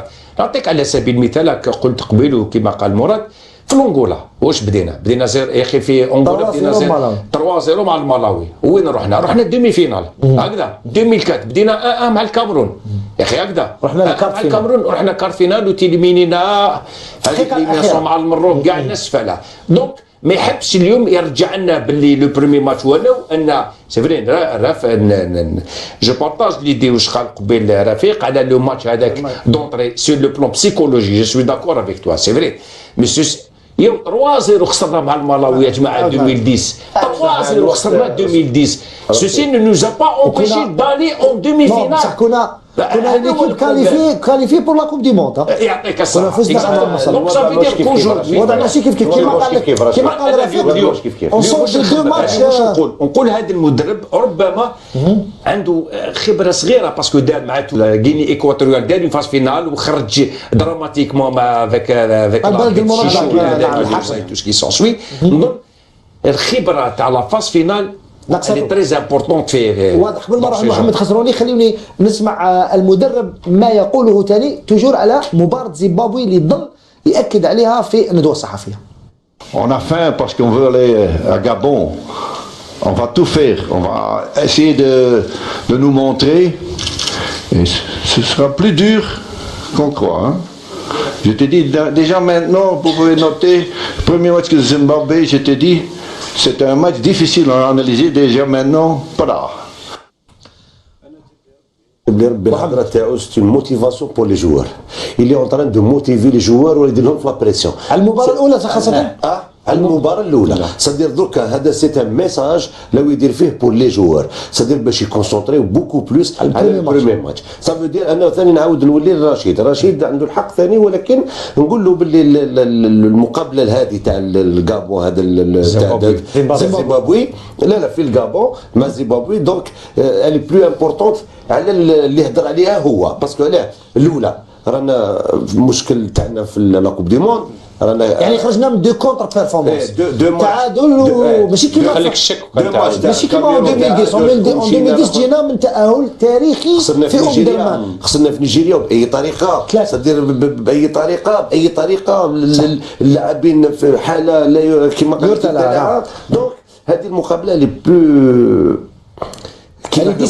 ديسيزيف اكزاكتومون. خليني مرات نسالك ثاني على قبل ما تكمل لي نسالك على حديثه في التصريح تاعو قبل هذا وين يقول ميم لي كونفوكاسيون بون سي نورمال داروهم لو 5 فيفري قال لك سي اون موتيفاسيون لي جوار باللي رانا رايحين باش نروحوا الى ابعد حد يعني لي كونفوكاسيون حتى 5 فيفري يعني ديروا حسابكم باللي رانا رايحين لا فينال يفو بيان ديماري امام زيمبابوي ويذهب بعيدا في هذه الدوره.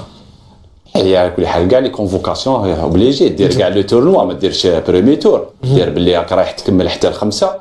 بون يا بالك بصح في الواقع كي تعاود تشوف الندوه الصحفيه كي الصحفيين الحوا عليه عطينا الهدف اللي رايح ليه ما قالناش هدف قال كان رايح بلي لو امبوسيبل بصح قلنا دومي فينال هو تهرب من هذا الشيء. بالحق يعني عجبني في هذه كان صريح في هذا الجانب ما قال لك انا ما نضمن لكم راح نجيب لكم كاس افريقيا ولا كاس فيه موضوع على هذا يعني فهذه كان حق واقعي وصريح ما غلط بحتى كلمه في لوبجيكتيف تاعو باش ما يديناش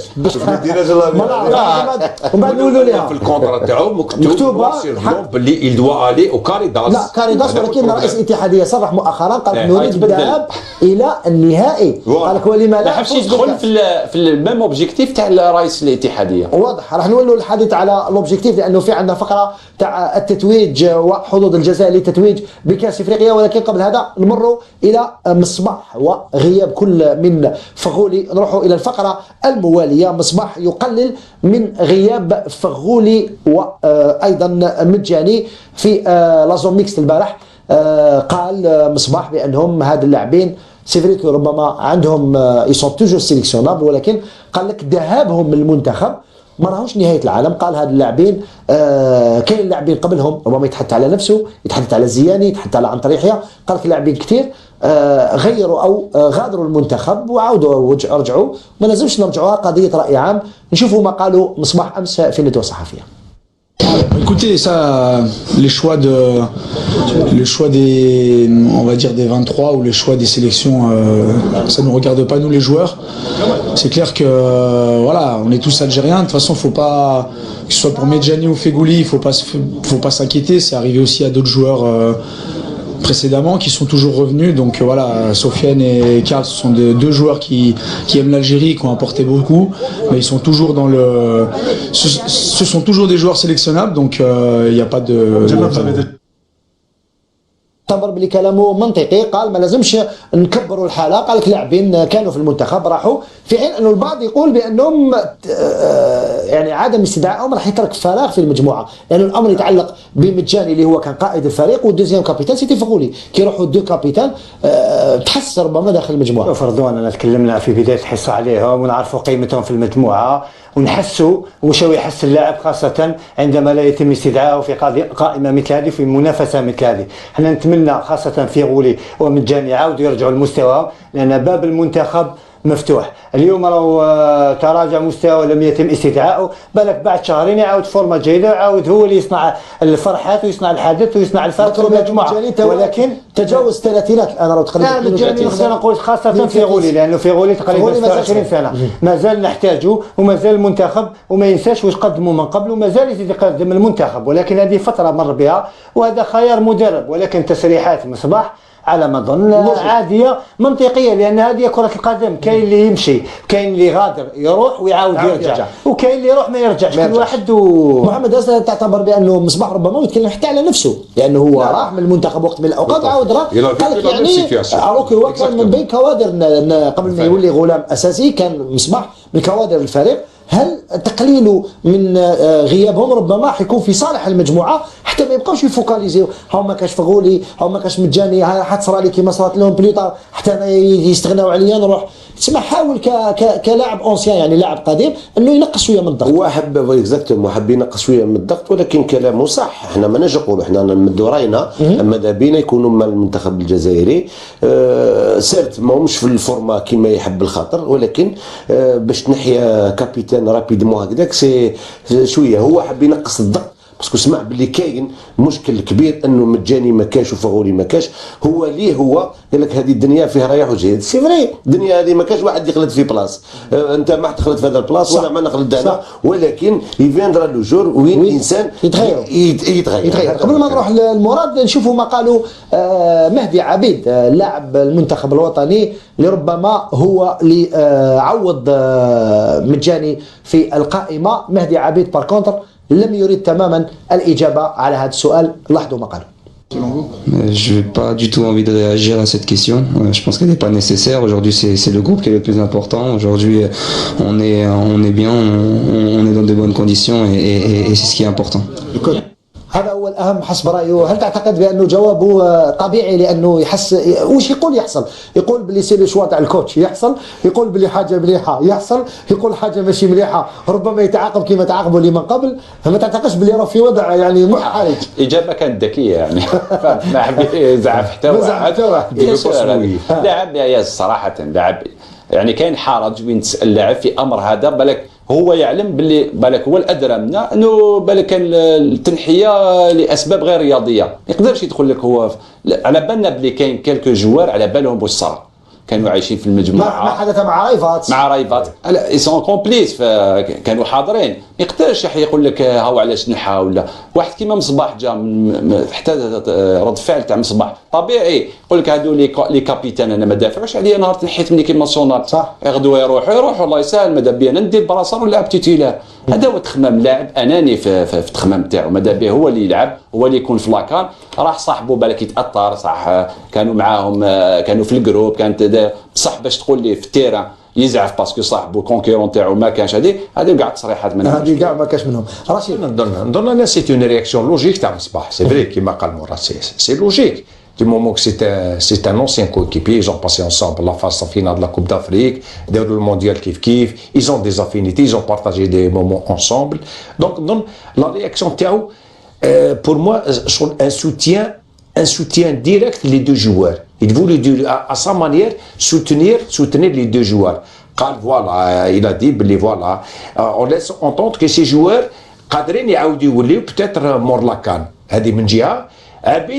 Abid, il ne voulait pas se mouiller. Il ne partage pas beaucoup d'affinités avec les deux joueurs. Je suis nouveau, je dois garder ma place. Je ne me mêle pas de ce qui me regarde. دابلاصت واحد فيهم دابلاصت من جاني في حين انه طايدار كان عنده تصريح وتكلم على زملائه السابقين. نشاهدوا ما قالوا اللاعب سفير طايدار. Bah, c'est vrai que c'est des joueurs importants, c'est des amis aussi avant tout. Mais comme je l'ai dit, voilà, des joueurs qu'on doit respecter de par ce qu'ils ont fait. Mais nous, honnêtement, les joueurs, on est concentrés sur ce qu'on doit faire. Et sur ce cas, après le reste, c'est des choix du staff. Et nous, joueurs, on a des devoirs, le devoir de respecter toute décision et justement de donner le meilleur de nous-mêmes sur le terrain. إذا الأهم هو الميدان. محمد خزروني حسب طايدار ولو أنه يقول باللي سيدي سامي أثرنا يعني بدعمهم وهذا طبيعي. الدنيا ما تخلصش هنايا والدنيا ما تخلصش هنا. قال عندنا دي زوبجيكتيف. عندنا حاجة أخرى لي جوار هادو راحوا سي تا شوا دا القرار وباللي هادو اللاعبين ما يكونوش في الكان. اليوم عندنا كان راح نلعبوه في أقرب وقت لازم نكونسونطريو إلا في هذه المقابلات اللي ما عندنا. دونك أنا جبت تشوف بلي ماشي أثروا في المجموعة غيابهم بصراحة. كي لعبوا بريمي ماتش يقول لك ابري بريمي ماتش صح. انا عرضوك ابري بريمي ماتش وتجي وتقول انا في قصيفي قبل ولا مراد خليه يدير شيء برك باش نكونوا يعني نهضروا بصراحه نتبعوا شويه المعطيات تاع الاخيره ونقراو واش صرا. تنحاو دو كابيتان وجابوا ان اونسيان كابيتان اللي ما كانش كاع بريفي يكون في الصاف بوقرا جابوه باش يكون قائد خارج الميدان. تنحاو دو كابيتان اللي محسوب معروف عليهم انهم داروا مشاكل. واحد قال لك رايفات ما يساعد ومع قال لك دو كاستينغ لا حتى مجاني باش يكون في علمك انه هو تحدث مع رئيس الاتحاديه وانتقد مجيء المدرب هدايا وفغولي قال لك يرو دو كاستينغ. وبعد قال كانت عنده الجرأه وانا نشكروا عليها بعد لقاء نيجيريا قال لك اوني با لي ميور في لافريك. هذا مجاني ماشي مجاني. تنحاوها اثنين وجابوا بوقرا يعني باش نفهموا باللي الامر ماهوش فني. حبوا ينقيو بالك هذا انا واش فهمت من هذا المدرب حب ينحي مشاكل تاع البون. جاب لاعبين يقبلوا البون قال في لي بوست باين لي 11 تاعو باينين. انا راح نخدم عاد واسمو ما نديرش مشاكل عندي ان تورنوا طويل ما نديرش مشاكل اللي صراو لي في نيجيريا واللي سمعت صراو قبل ما نجي انا مع رايفات. هذا واضح. نروح لرفيق صيفي. سؤال مباشر. انت عشت مثل هذه القضايا تاع نزع كوادر الفريق ولو انه بدرجه اقل. ثم قبل ما تروحوا لا كوب دي موند اون 2010 رشيد ومراد وحتى محمد يتذكر تم نزع 7 لاعبين بعد لقاء صربيا. انتم يقولوا بلي تعاطفتوا كثير مع لي زاوي اللي راحوا لي اشيو لي هذوك 7 لاعبين يتنحوا حتى انتم ما تقبلتوهاش يعني رغم انه يقال انه القرار كان حتى سعدان قال بانه في تصريح له مازال مسجل قال بلي القرار هذا يتجاوزني انا شخصيا. هل في هذيك الفتره انت حسيت واش راه بيحسوا الان بعض اللاعبين اللي نحاولهم دو كادر تاع ليكيب يعني تحسوا قبل شهر هذوك خلاص فات. انا في وقتها قلتها لك وحكيت على هذيك صح. وكنت ما بين اللاعبين اللي تكلمت حتى مع المدرب قلت لماذا هذو 7 يعني كلمت حتى مع المدرب لماذا هذو 7 لاني كانت عندي مسؤوليه وكنت ما بين كوادر الفريق. ولو كان نسقسي لماذا حبيت نعرف لماذا يعني. ولكن ما تنساش قبل ما يكونوا هذو لاعبين ولا زملاء في كرة قدم، هذوم كانوا شغل خاوتنا، كنا عايشين كيف رحنا المنافسة الإفريقية كيف درنا التأهيلات كيف يعني. يجي وقت من ملحمة يجي وقت من الأوقات تولي شغل ماشي أكثر من شغل خوك، شغل نحاو خوك بلا ليست ما بغيت تغيب ما قالش ما تضربتو كيف ضربنا كيف ضربنا كيف سفرينا كيف. هذه هي بصح يجي وقت من الاوقات كاين شغل ما عندكش الخيار اللي كنت، يبقى الخيار دائما صح للمدرب ولا المسؤولين، ولكن دائما تتعاطف معه. انا غدوه كي نروح كاس افريقيا كي تروح لابعد شيء الكلام دائما نتكلم على اللي كانك ما يعني واش يقولوا اللاعبين الان ماهوش حقيقه وفون بالك متعاطفين مع زملائهم. لا ما تقدرش لان على التلفزيون ما يقدرش يقول لك، ولكن ما بين لاعبين يتكلموا مع بعضهم في الهاتف، يتعاطفوا معاهم لانه خويا كان عايش معاهم في غيوم كانوا كوادر الفريق، كان هذا قائد فريق، كان دائما يتعاطف في تعاطف دائما. هذه عادي. خلينا نسمع راي رشيد. هل هذا ما يقدرش ياثر على المجموعه لا قدر الله في حال ما اذا يكون فيها نتائج سلبيه؟ بعض اللاعبين يقدر يقول لك نو كسروا لنا الجروب، كان عندنا مجاني صاحبنا كما كانت بالك في وقت من الاوقات، لانه كره القدم راهي مجموعه سي با ماناش نلعبوا التنس ماشي تنس ماشي تنهي 7 ماشي 7 من حيث المعيشه، 7 من حيث الانكار، 4 تاع التشكيله. تقدر واحد ما يلعبش ولا عنده مستوى تراجع، وواحد تقدر تضيفه في المجموعه وتوزعه. على كل حال نقول واحد العباره انه هذاك الوقت مجاني هو اللي يعوض هاد السبعه وما لعبش كل ديمون.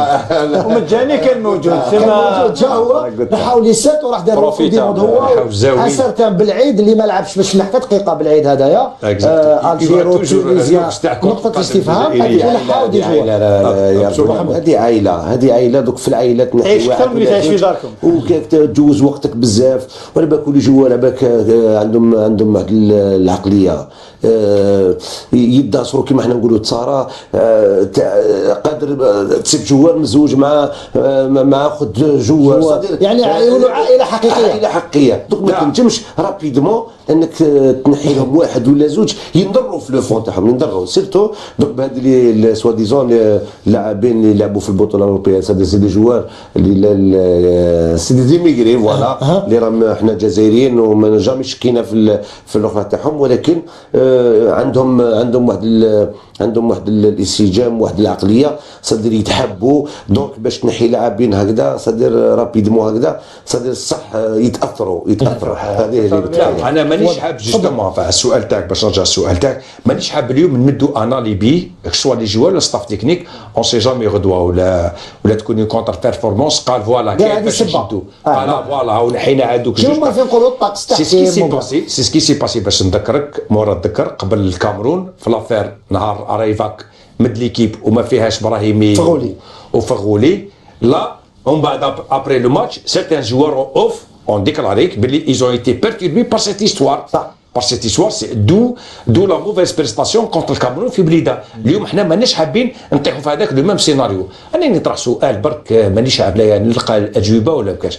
كي نو دي باللي ربما فغولي تفاهم مع لا فيدراسيون قال يا جماعه انا جو سوي با بيان جو سوي على ريشيرش دان كلوب ما نضرش واحد يقول له ما لعبش كوب دافريك بالك ربما جو في دي نيغوسياسيون كي نو دي كي يا با يو دي تراكسيون بين فغولي ولا فيدراسيون نعطيك معلومه بانه pour permettre pour rebondir peut-être la coupe du monde. ولكن نعطيك معلومه انه الوقت يجاوبنا انه بعد ما علم بانه كلموا المدرب الوطني وقال له ما راح تكون في قائمه اجهش بالبكاء اللي بقى يبكي لوقت كبير. هذه معلومه مهمه. ما نظنش بانه يبقى يطلب لاعب انه ما يلعبش كوب دافريك باسكو تبقى في التاريخ كان هذا رفيق صيفي 2004 مازال الان يتحدث عليها قال كنت بارمي لي ميور وما داونيش. انا نسيت انا خليتها ربي خلاص. سبحانه. على كل حال قبل ما نمروا الى غلام هل سيكون قائد المنتخب الوطني القادم نروحوا الى صفحه اشهاريه وبعدها نعود لمواصله الحصه.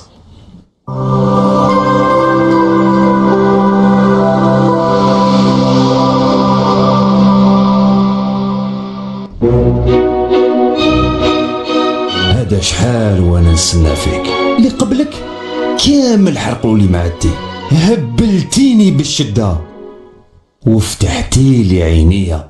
اليوم اليوم راني لقيت البنة اللي تفرح لي قلبي، لقيت فيك الروايح والنية الصافية، القهوة اللي كنت نتمناها هذا شحال، كل ما نشربها ما نشبعها. قهوة روماو ويدوم الجوستو دون سكر مضاف.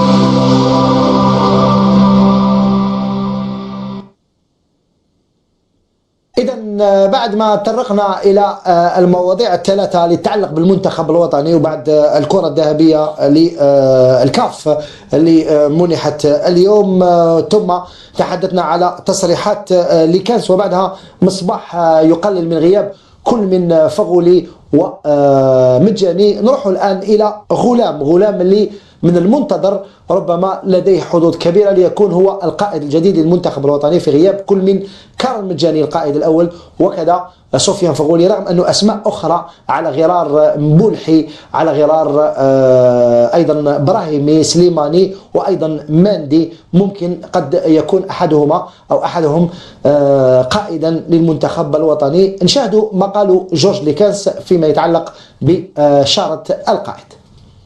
Je dois voir le groupe et là je décide, parce que le brassard pour moi, je dois avoir 4-5 capitaines.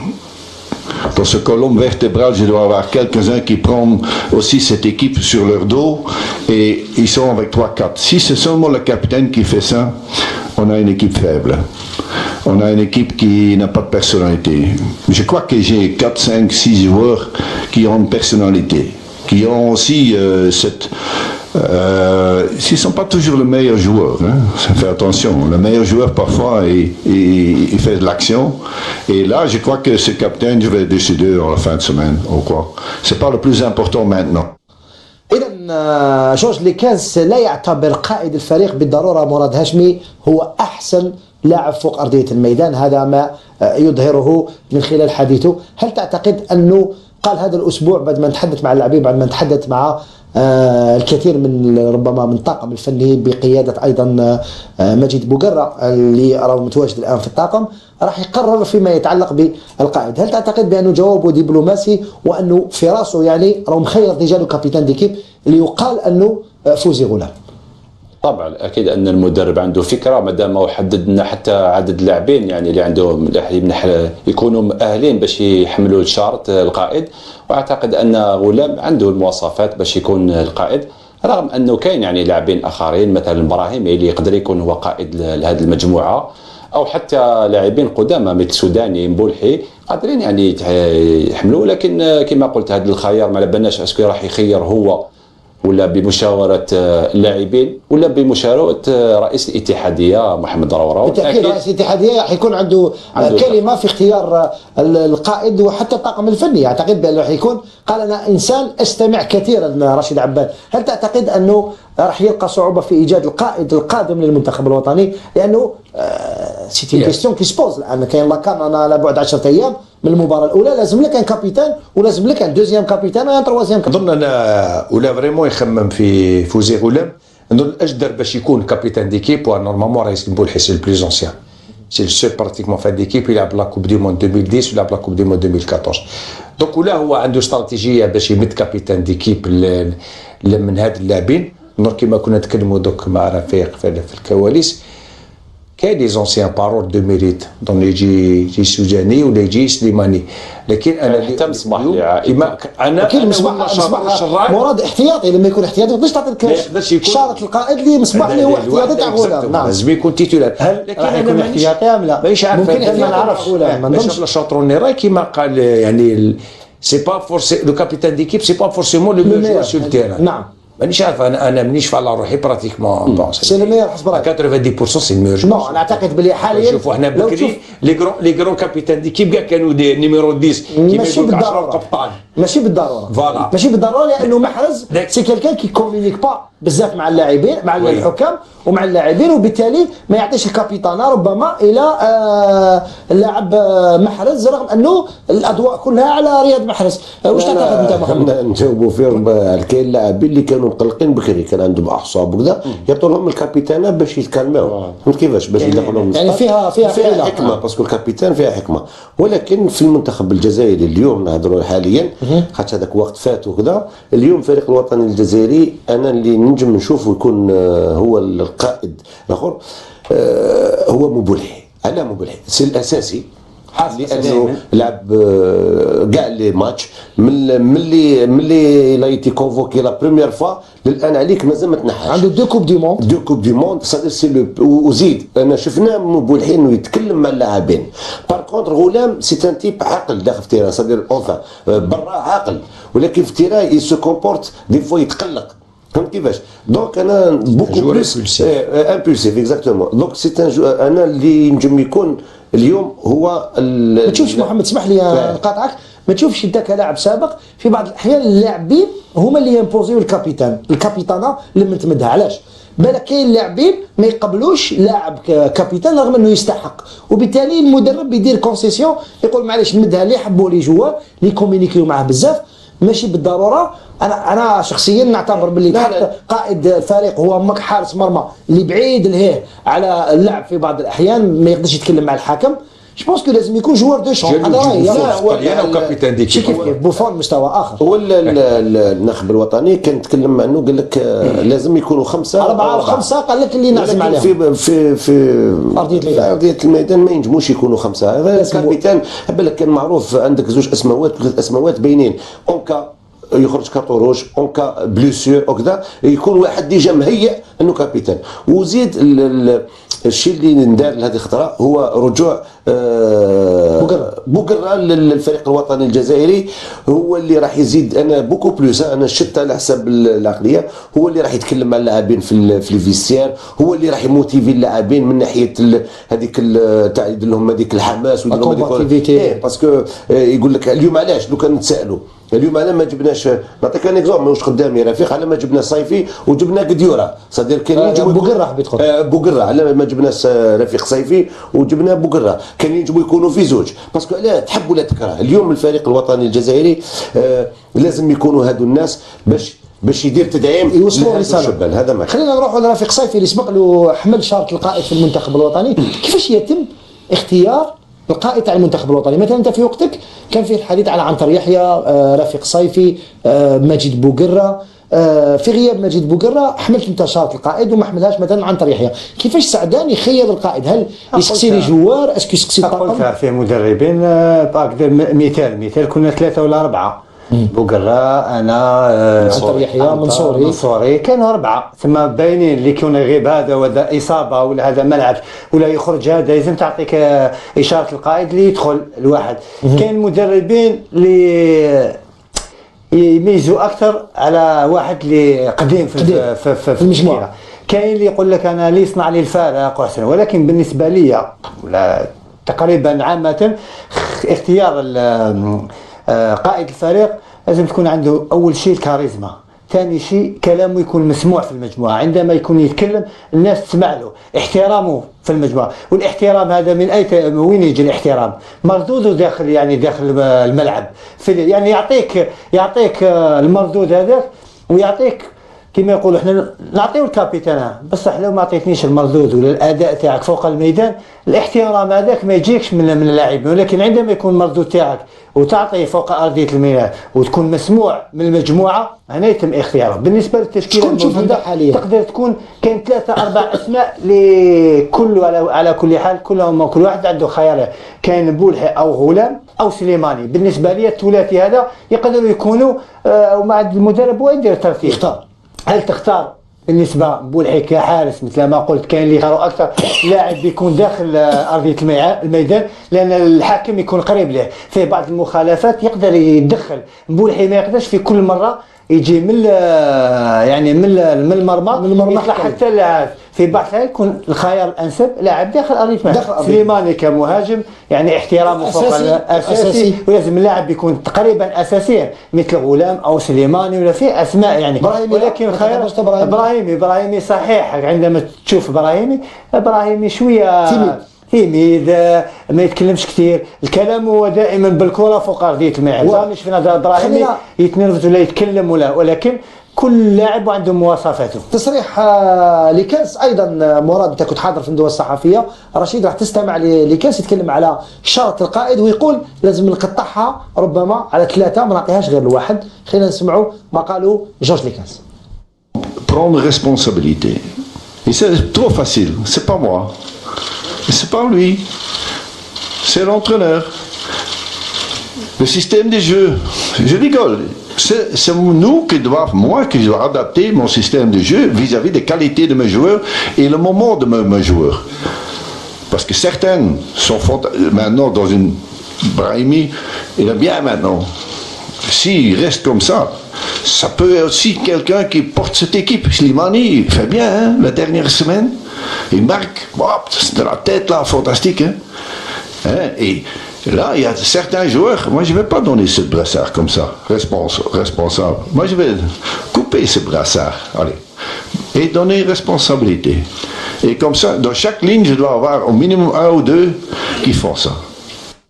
إذا في كل خط يقول لازم يكون عندي ان كابيتان، يعني في خط الدفاع، خط الوسط وخط الهجوم. تكلم على سليماني، على ابراهيمي اللي راه في فورمه جيده، ولكن لم يوضح بعد من سيكون صاحب شارة القائد. ربما افيك جورج لكاس الفوتبول يفا شونجي، لازم نشوفوا الانترناسيونال بورد باش يبدلوا نديروا 3 كابيتان ديكيب لا ميم ايكيب. لا هو بالك باش يبد معنا. نعم صراحه انا والله على التصريحات تاعو صراحه قبيله تهضرنا على لو شوا سان في مال هادي جو نو كومبرون با سي دوماج. نظن باللي لي طونطران دو تورني اوتور دو بو او لو دالي دروا او بوت. Et khoya, tu es l'entraîneur, tu es le sélectionneur, tu as cette équipe devant toi, tu connais un petit peu les caractères des uns et des autres. Alors que درت معاهم مباراة في نيجيريا. تعتقد بأنه مازال ما اختارش ربما. درت معاهم un voyage في نيجيريا، donc un petit peu tu connais les caractères des uns et des autres, donc تقدر تترونشي. تقدر قال فوالا هاوليك مون كابيتان ديكيب، دوما جو في لو بريزونتي aux équipes قال او جوار قال فوالا سي فوتر فيتور كابيتان ديكيب، يصير الانترلوكيتور تاعي معاكم ولا او سان دو ليكيب اي البروبليم يترونشي. مي بصح تقعد تدور اوتور دي بو تخلي شويه المجموعه يدخل الشك. مراد انت حضرت الندوه الصحفيه، واش قال لكاس؟ هل كان يوحي بانه لم يختار بعد ربما لانه يقول نقطعها على 3، ولا لازم يشاور قبل بوقرة والطاقم الفني وربما بعض اللاعبين الكوادر؟ لانه لما دار الندوه الصحفيه هذه يوم الاثنين كان مازال ما لحقش ابراهيمي، سليماني، قديوره ومحرز، ربما باش يختار من. انا واش قريت في حسب التصريحات تاعو في هذه القضيه تاع الكابيتانا هذه، انه اولا مازال ما خيرش وداروا له مشكل بالكابيتانا مادام نحاولوا قائدين، دونك سما شكون يحكم؟ نحاولوا ولا هو نحاول تفهم اللي هو مادام هو حاير ويحوس ان بروفيل، تسمى هذا الانسان اللي نحى زوج كابيتان نورمالمون عنده ليدي شكون يحكم المجموعه. هما وراولو شكون يلزم يحكم المجموعه، جابوا له مجيد بوقره قالوا له اون دور دو تيران هاو الكابيتان موالف يلعب هذا لو رول كي كان في المنتخب، دوك قعد شكون يحمل الشاره تاع داخل الميدان في كاس افريقيا لازم نكونوا على بالنا الافونس. سا بروف بلي داروا له مشكل تاع الكابيتان، باسكو كي نعاودوا نقولوا ريالمون ما عندناش ان فري ليدر في هاد اللي بقعدوا هذوما، شكون اللي يدفع لك؟ بدا يهضر على ابراهيمي وسليماني، صح سي دي بون جوار كدا، بصح اسكو في الجروب عندهم انفلونس؟ هذا هو لازم تعرف. شكون اللي عنده انفلونس؟ جاب لي ربي في المقابله هذه تاع ضد موريتانيا نلعبوا 2 ماتش يا اخي، نلعبوا لو ساتي لالي لو روتور يوم السبت يوم كيما تحسبها لالي والروتور ولا تحسبها 2 ماتش؟ لالي والروتور لالي والروتور نشوفوا لا كان يدير اسكو يدير كابيتان واحد يفلي 2 ماتش، ولا في الماتش الاول يدير كابيتان وفي الدوزيام ماتش يدير كابيتان. انا ما نخبيش عليك، اليوم لونترينور يحوس دي ليدر ويحوس واحد في اون ديفونس، واحد يكون في ممكن محمد واحد في لاطاك. ممكن محمد رفيق ما يظهرش الكابيتان في المباراه الاولى لانه قال لك اللاعبين الاساسيين نخليهم يرتاحوا، ربما لو كابيتان لو نيميرو 1 تاع الكابيتان ما يكونش في المباراه تاع يوم السبت. ينجم بصح مولحي ينجم يكون ممكن يقدر يكون صح. هذا اللي حبيت نقول لك. حبيت نقول لك صحيح، او يقول لك انا بالنسبه لي نقطع الكابيتانا، حب يقول بعدين نقطع الكابيتانا اشاره القائد نقطعها، يعني نعطي المسؤوليه لبعض اللاعبين ولا كوادر الفريق في المجموعه. هذه من زمان وهي باينه، يكون عندك واحد في لا ديفونس هو اللي يمشي الدفاع، واحد في وسط الميدان هو اللي يعطي، يكون كمدرب ثاني ولا قائد الفريق، وفي الهجوم نفس الشيء. بصح دائما او بليجي لازم يكون عندك القائد الاول والقائد الثاني بالنسبه للمجموعه. قبل ما تسير الفريق ولا اللاعبين داخل ارضيه الملعب لازم يسيرهم قائد في غرفه الملابس.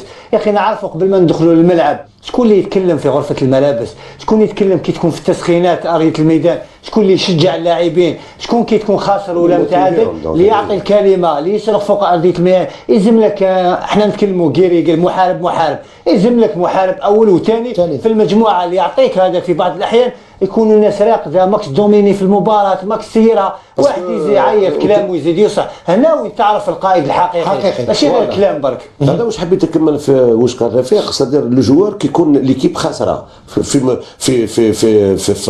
لا كوب دافريك هذه ليكيب، هذا ماتش ممكن تكون خاسره ولا فايزين. صدر الكابيتان اللي لا صدر ما يمكنش لونترينور يلا في الداخل يجي يتكلم مع اللاعبين، قال معليش لازم نكملوا لازم نربحوا. هذه خدمتنا القائد ولازم يكون حتى ولو في بعض الاحيان قال لك ما يلزمش يكون احسن لاعب. علاش شفنا لي كابيتان ولا في فرق كبيره في المنتخبات مستواه ناقص على المستوى اللي يكون احسن لاعب ولا هداف ولا، ولكن تشوفوا في مراحل تاع مباراه صعبه تشوف هذاك القائد هو اللي يعيط ويرفع صوته على اللاعب اللي عنده المهارات ويقدر يصنع يعطيك هذيك الرغبه. سيرجيو راموس في ريال مدريد كما كابيتان ديكيب. سيرجيو راموس عنده لو ميور جوار كريستيانو رونالدو. صح في بعض الاحيان تشوفه هو يعطي هذيك القوه ويتكلم مع رونالدو مالغري الفرق تاع رونالدو وراموس. هاي نبحثوا عليها يعني. ولو انه هذاك مستوى اخر حتى راموس يكونوا في 11 دي كابيتان، يكونوا كاع في 11 دي كابيتان. فوالا نروحوا الان بعد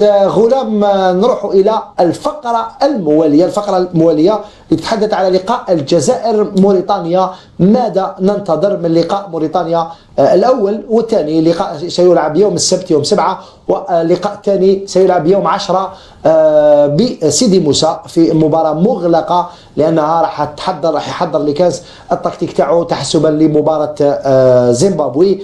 هل يمكن لمباراة موريتانيا أن تكون معيارا للحكم على مستوى المنتخب الوطني قبل أيام من انطلاق الكان؟ نروح نشوفوا تصريح لكانس فيما يخص لقاء موريتانيا ثم نعود. Le cas de Mauritanie, on a un adversaire, on regarde un petit peu dans le style de Zimbabwe, parce que je pouvais prendre quelqu'un dans la direction de Sénégal. Mais je veux que tout le monde se concentre sur ce Zimbabwe. Et Tunisie, ok, je connais un petit peu. C'est aussi un autre style. Je crois que c'est une équipe qu'on peut faire des matchs amicaux là-dessus. Mais le focus toujours. Le premier match, c'est logique que je laisse certains joueurs en repos. Et qui ont joué 4 matchs sur 2 semaines. C'est pas la peine de leur mettre directement. Et puis, il y a peut-être 2-3 qui vont se montrer. On avait le cas, par exemple, Abed, qui a rentré très bien là contre les Nigériens, mais aussi pendant l'entraînement, les jours avant, il était très bien, il était bon en ballon, il se sentait bien, et plein forme. Et comme ça, certains joueurs, ils vont prendre leur place, ou il se met ici, entraîneur, je suis ici, regarde. Et toi, moi, je dois regarder et observer. Et s'il y a de concurrence en plus, et pour moi, il y a le statut titulaire. Moi, je veux que tout le monde est titulaire. كل موند تيتولار. هذا يظهر بأنه لكانس مراد راح يبحث في اللقاء هذا الأول على يجرب اللاعبين الاحتياطيين بصراحة، لأنه يقول لاعب بتلعب يدخل أمام نيجيريا أظهر لي بأنه يا لونترينور جو سوي لا، الور كو نظن باللي في اللقاء هذا ما راحش يكون معيار، ولكن راح يجرب اللاعبين الاحتياطيين أو اللاعبين تاع الفريق الثاني في انتظار اللقاء يوم 10 وين راح يلعب الفريق الأساسي. صحيح بنسبه كبيره راح يجرب لاعبين اللي ما يعرفهمش كثير، اللي ما شافهمش يلعبوا الجدد بين قوسين. راح يجربون في هذا اللقاء امام منتخب نقدروا نقولوا متواضع موريتاني ماهوش. قال لك هذا خيار، هل توافقوا انت في خيار تاع موريتانيا؟ قال لك انا جي بريفير نبدا نلعب مباراه امام منتخب موريتاني يعني ماهوش قوي باش نحضر الكاس. لا أنا في لقاء واحد نوافقوا، كان يلعب لقاء ودي واحد امام موريتانيا شيء مقبول، يجرب بالك حتى نسوج الحلول الهجوميه مادام المنتخب يكون اقل مستوى، ولكن اللقاء الثاني تلعب مع نفس المنتخب بنفس القيمه يعني مضيعه للوقت، وخاصه عنده ستان شونتي اللي عنده تاع لا ديفونس. انت تجرب دفاع جديد، عندك جبت 4 ولا 5 لاعبين جدد مع منتخب بالك مش راح يلعب ما يخلق حتى فرصه في لقاء. اسكو تيستي لي ديفونسور تاعك مع الموريتاني لعبت مع اون ايكيب اون غروند ايكيب دافريك او موا تاخذ نظره على اللاعبين هذو الجدد كيفاش يكون لو روندمون تاعهم مع فريق كبير وخارج. وانا وكان اللقاء الثاني تلعب خارج 3 ايام ولا 4 ايام قبل نروح نلعب مع لاغيني في الغينيا بجانب الغابون وبعد لقاء ودي ونلتحق بالطرابلس. واضح. هل توافق رشيد ما قاله مراد، خاصة انه منافسينا لما نشوفوا منتخب زيمبابوي يلعب مع كوت ديفوار، سي فري كوت ديفوار ابريل، نشوفوا المنتخب التونسي بعد 3 ايام راح يواجه المنتخب المصري، لعب مع منتخب كاتالونيا، لعب البارح مع اوغندا ربح 2-0 في مباراة كانت مستواها انا شاهدت اللقاء دو بالاريتي وما شفتش مستوى كبير المنتخب التونسي على كل حال. هل تعتقد رشيد باننا اخطانا التقدير في اختيار موريتانيا كوم سبارينغ بارتنر؟ شوف انا نروح لك ابعد الى ابعد هكذا. هنا نعرفوا، شوف هنا نفرقوا بين لي زادفيرسير تاعنا وحنايا. لي زادفيرسير تاعنا خدموا بار استراتيجي. Ils ont arrêté une stratégie des matchs amicaux. Si on prend par exemple la Tunisie elle a choisi une équipe anglo-saxonne اللي هي l'Ouganda اللي الفوتبول تاعها يترابروشي مع الزيمبابوي. ويزيدوا رايحين يلعبوا مع مصر اللي الفوتبول تاعها يترابروشي مع الجزائر. لعبوا مع كاتالونيا. الزيمبابوي لعب مع لا كوت ديفوار لافريك دو لويست اللي يترابروشا مع السنغال. كاع ils ont choisi des adversaires en fonction تاعها. حنا الموريتانيا الفوتبول الموريتانيا اللي من يتشبه يرحم بابك، ما يتشبه لا لتونس لا للزيمبابوي لا للسنغال. لا هيا قول لي كيفاش كان هذا لو شوا تاع موريتانيا هذه. يعني انت راك ضد لو شوا. دوزيامون نعطيك واحد المعلومه، هاد لي دو ماتش كانوا رايحين يتلعبوا او ويكلو في سيدي موسى اي سون لو بوبليك. دايور جو فوز انفورم كو il y a 10 jours de ça qui Georges Likens, il a donné une conférence de presse à certaines chaînes. Il avait révélé que les deux matchs se joueront à Sidi Moussa. Okay. Le lendemain, jeudi matin, le lendemain, في السيت تاع la fédération algérienne de football, يطيح un communiqué dans lequel on lit que le premier match se jouera à Blida. Et le deuxième match, qu'est-ce qui s'est passé? Voilà, qu'est-ce qui s'est passé entre la déclaration de Likens et هذا؟ هنا تعرف باللي كاين غموض يدور حول هذا الاختيار تاع هذا الادفيرسير. اليوم كما قلت انت كما قال مراد سي فري انا نوافقوا. لعب مع بالك موريتانيا بريمي ماتش داكور مي ماشي موريتانيا يفوا نروح لمحمد ولا لرفيق؟ نبدا بمحمد. هل تعتقد بلي خيار موريتانيا صائب؟ البعض يقول بانه من الاحسن لما تروح باش تجيب كوب دافريك ولا تلعب على كوب دافريك ماهوش من الضروري انك تلعب مع سيلاندري، باسكو لو كان تلعب مع منتخب قوي ممكن يكونوا فيها دي بليسير، ممكن يقولوا بانك باش تحضر جيدا ماشي قبل 3 ايام ولا 4 موريتانيا ما يكونش عندك دي بليسير. موريتانيا منتخب متواضع، تنجم يكون عندك دي بليسير ما تنجمش تعرف باسكو المقابله ضد موريتانيا. احنا المنتخب الموريتاني ما نعرفوش عليه كثير، ما نعرفوش واش عندهم لاعبين، صدير انا ما شفتش باللي كاين حاجه جديده. تيوري بريفيري نلعبوا مع منتخب اقوى. نختاروا كما قال رشيد انني معاه، قال نختاروا فريق اللي راح يناسب كيفاش نلعبوا مع ضد زيمبابوي ولا السنغال. اليوم تقول لي راح نسيي اللاعبين، احنا عندنا 10 ايام راح نلعبوا البريمير ماتش تقول لي نسيو اللاعبين، هذه ما تدخلش كاع في مخي يا خويا. نعلو بليس شوف راح نلعبوا كوب دافريك يا ناس كوب دافريك ولازم درك تحط لي كيب تاع اليوم واللي تلعب غدوه اللي تبدا لك البريمي ماتش. دوك نبداو نسيو نقولوا نسيو خلاص، نقولوا لنا منتخب تاع سياج كما سمحوا لي بهذه الهضره، ولكن نحوسوا نقولوا باللي المنتخب الجزائري من احسن المنتخبات في افريقيا. اليوم دينا نبريباريو الماتش مع موريتانيا. ماهيش لوجيك. رفيق قبل ما نسمع لك خلينا نسمعوا راي اللاعب عبيد حول لقاء موريتانيا. Bah oui, ça va être de bons matchs de préparation, on va pouvoir tous se remettre en forme, même si la plus majeure partie du groupe a joué dans les clubs. C'est un bon match pour pouvoir se tester et s'évoluer physiquement pour la CAN. هذا رأي اللاعب مهدي عبيد. رفيق، هل تعتقد بأنه المباراة هذه راح تكون معيار للحكم على المنتخب الوطني، ولا بالعكس راح نخفيو أوراقنا رغم أنه كما قال مراد ورشيد وحتى محمد خزروني بعض اللاعبين راح نجربوهم، وهذا مش وقت التجريب يعني بصراحه. الكره العصريه خلاص اخفاء الاوراق ولعب لي كيف اللي ما يلعبوا هذيك خلاص، هذيك كلهم يلعبوا على المكشوف. كتاب مفتوح بالمكشوف. اي ولات الامور كلها على المكشوف. صح. كل يعني الفرق تروح لتونس تعرف شكون راح يلعب، شكون اللي يلعب المباراه الاخيره، يعني تعرف كل شيء تقريبا 90% الطريقه اللي يلعبوا فيها الخصم اللي يلعبوا ضدك في المباراة الأولى ثانية وثالثة. ولكن أنا نتفق في بعض النقاط مع محمد ورشيد، وفي نقاط أخرى لا نقول لك على نشاط لهم الرأي في يعني الخيار، ولكن من جهة لا، هل أنت ماشي باش تفوز بكأس إفريقيا ما يهمكش الخصم، تهمك نقطة واحدة اللي تهمك الطريقة اللي راح تلعب بها. انا عندي مباراتين صحيح امام موريتانيا، بالك ما كانش خيار افضل ولا ما عندكش منتخب اخر، الا لا عندك منتخبات اخرى وعندك سهوله باش تجيب هذوك المنتخب تلعب ضدهم، هذا شيء اخر. ولكن لا تلعب من البدايه، تلعب الطريقه يعني التشكيله الاساسيه، تلعب طريقه انت اللي حاب تلعب بها. ما هذاش طريق بارتنر، ما يهمكش المنتخب. انت كي تقول بلي هذا امشي لابعد شيء، راح نمشي لافريقيا للفوز، لما لا الفوز بكأس افريقيا. يعني ابعد شيء وشنو هو رشيد؟ نهائي. ابعد شيء هو النهائي. يعني تمشي بطريقه عندك منتخب صحيح موريتانيا، بكل احتراماتي للمنتخب موريتانيا، ليس الكاميرون ولا الكوت ديفوار ولا تونس ولا مصر، ولكن انت في البدايه عندك استراتيجيه، عندك اللاعبين الاساسيين صحيح ما راحش يلعب اللاعبين اللي لعبوا تقريبا عندهم 4 ايام، ولكن اسمح لي، ولكن في المباراه الثانيه لازم عليك تلعب ليكيب تيب. محمد زوطو لعبنا ضد السيشل، ربحنا ب7، لعبنا ضد نيجيريا وضد الكاميرون. صح حتى واحد اخرى. صح.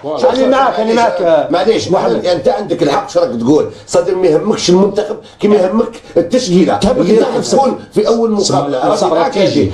هذيك هي الصح. معليش هذه راني معاك، ولكن سي تري امبورطون بور ان جوار. هذه غير بور انت نعطيك ان اكزومبل، انت كنت في المنتخب الوطني الجزائري، انك نجيبوا لك لا موريتاني ولا نجيبوا لك الكوت ديفوار، كيف راح تكون لا موتيفاسيون تاعك؟ اسكو هاني جايك خويا رفيق، هاني جايك خويا رفيق، ماشي راح تكون كيف من درجه اولى. زيد اسكو تكون ضد موريتانيا كيف راح تدخل، كيف راح تقول شوف بسيشيكمون جوار واش راح يخمم هذا يقول لو كان هذا الادفيرسير لا موريتاني نديروا معهم التبادل، نقولوا نخمموا هذا التخمام، ماشي يخمم انه كي تجيب له نيجيريا ولا تجيب له كوت ديفوار يقول لك اليوم انا راح جوي بروفي كاع سواء بيت جديد سواء مفتاح. خرج عليه بن يحيى معليش فما دخل ليكيب تيب تاعك ابري تو فوار اسكو لي جوار هادو يسون لا اوتور ولا اسكو بو لي رومبلاسي بار دوطر جوار. بصح المشكله هنا احترافيه لاعبين، انا معك، بصح انا ما راحش يلعب المباراه محال. المباراه الاولى تقريبا عندك ديجا 4 لاعبين اللي لحقوا 5 اللي لحقوا الاخرين ما يكونوش اساسيين ولا ما يكونوش في التشكيله من الناحيه البدنيه، يعني هذه سريعه. ولكن نحوس لك على التشكيله المباراه الثانيه لازم عليك. احنا قلت لي لعبنا ريزوتو ولعبنا، ولكن ريزوتو ولو سيشل هادو مباراه رسميه لعبنا، اسمح لي لعبنا بدفاع ليس بالدفاع الصلب، قمنا بتغييرات كثيره. محور الدفاع تغير تقريبا 3 ولا 4 مرات، هذه لأول مرة راح يبدأ بتشكيلة خاصة الدفاع. نقول لك تقريبا وسط الميدان والهجوم ما تكونش فيه مفاجآت، إلا لاعب بالك في وسط الميدان اللي راح يتغير، عبيت يقدر يكون أساسي. ولكن في المشكل في الدفاع، التغييرات الكبيرة اللي راح تكون في محور الدفاع ديال اليوم. هنا وين قلت لك اسمح لي، هنا وين قلت لك منتخب وطني يرحم والديك صافي لونطون ما شفناش اون ديفونس لعبت 2 ولا 3 ماتش. هذا لو ميم بروبليم، كل ماتش عندنا ديفونس. فهمت يا محمد، هذه اللي حاب نقول لك. دوكا عندك اسمح لي عندك مباراتين لماذا ما تلعبش تقريبا؟ يقدر يعني يجرب تقريبا، خاصة الدفاع موجودون منذ يعني كانوا في التربص، دخلوا من البداية تقريبا كل مدافعين من البداية موجودين، يعني استراتيجية دفاعية وطريقة دفاعية اللي تلعب بها تقدر تجرب منذ البداية الدفاع تاعك اللي يكون موجود. واضح لأنك تكلمت عن الدفاع قبل ما نروح لك مراد، نسمعوا لما قالوا بسبيعيني، رامي بسبيعيني اللي منتظر منه الكثير وراه حمل ثقيل عليه كما قال محمد خزروني منذ قليل. نروح نشوفوا واش قالوا على مباراة موريتانيا. ماتش تاع موريتانيا حيكون ماتش امبورطون وين لازم نلعبوها 100% باش نبريباريو لو بريمي ماتش تاعنا في لاكان. فوالا اون فا اتر 100% ان شاء الله. اذا اللاعب يظهر نوعا ما متخوف، حتى هو قال مراد بانه انا كي جيت للمنتخب صافي با دير راح يكون مشكل دفاع، راح مسؤوليه كبيره. مسؤوليه كبيره. كان من المنتظر انه ربما لو كان جابوه قبل تجريب وقبل في مباريات سهله شويه باش تكون احسن. مراد رضوان يعني التخوف تاع اللاعب يعني طبيعي، هنا يبان واش كانوا الناس مختصين، الناس اللي يعرفوا البالون كانوا يقول لك هذا اللاعب الفالي نتيستيوه ونعطوا له لا شونس من قبل في اللقاءات السهله هذيك مع لي زوطو سيشيل واللقاءات الوديه، هنا يفيقوا بلي يضيعوا الوقت. من بعد تجيبوا مسكين هذا اللي ما كانش كاع يتكونفوكا، تجيبوا لافي تاع كوب دافريك تيستيه مع موريتاني ماشي تاع سنه بور مو سورتو بور ان ديفونس، ومن بعدك تحطوا في المدفع كما يقولوا وتحاسب عليه. الدفاع عنده الحق يدافع، هو يدافع على نفسه قبل ما تبدا الدوره. ولكن كان مباراه موريتانيا مليحه. خلينا ماشي نهضروا على موريتانيا، هو مسكين او يدافع باسكو الناس بالكم يشوفوا في بن سبعيني واحد يريق لنا لو بروبليم. انا ما نامش، قلت لك كنت طرحت سؤال لك وقت باش لا طرحت انا سؤال الناخب الوطني، قلت له هل 4 ولا 5 مدافعين جدد، هل انت مسيو لي كاس تملك العصا السحريه باش ستابيليزي الديفونس؟ تماك وجاتو عليكم قال لك لا انا ما عنديش عصا سحريه ونسي كذا امبوسيبل. الناس يتعرف بالون وكذا باش نتايا دير اون ديفونس في ان ستاج تاع 10 جور تقدر، بصح سي ديفيسيل. وين راه هذا لونترينور اللي يدير ان شارنيير سونترال يدخلها يعني جديده وينجح بها في لا في تاع ان كومبيتيسيون كيما هذه. شارنيير سونترال نقول لك هذه المشكل تاع الجيري تاع لا ديفونس اكسيال دي فوا مازال ما صبناش لا بير برك اللي ديماري، باسكو اون فوا تجي لا بير هذه صح لازم لها وقت باش اي فوالا جوستومون ما جازناهاش مع السيشل ومع لي مراد قال كلمه شابه، صدق الوقت ماهوش كافي انك بالسبعيني ما جبتوش. كاع كنا نقولوا كيفاش ما جاش بالسبعيني ما جاش بالسبعيني مفتاح، كنا نقولوا مفتاح ادروات. واليوم جبت بن سبعيني،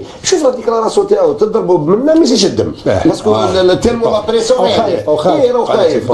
دونك وانا بور موا محمد كنت نشوف لا بيرا كنت نشوفها وكان خدموها كانت بالك تخرج ماشي مندي بن سبعيني مجاني ليكسبيريونس مع لا جونيس كانوا يديروا ممكن كانت بالك مليح. انا نختموا لنا الوقت هذا المباراه رضوان تعرف انا سانسيرمون مباراه موريتانيا كيما قال قبيل خزروني على لي ماتش تاع لي زوطو خايف نطيحوا في هذيك لا ميم ايرور.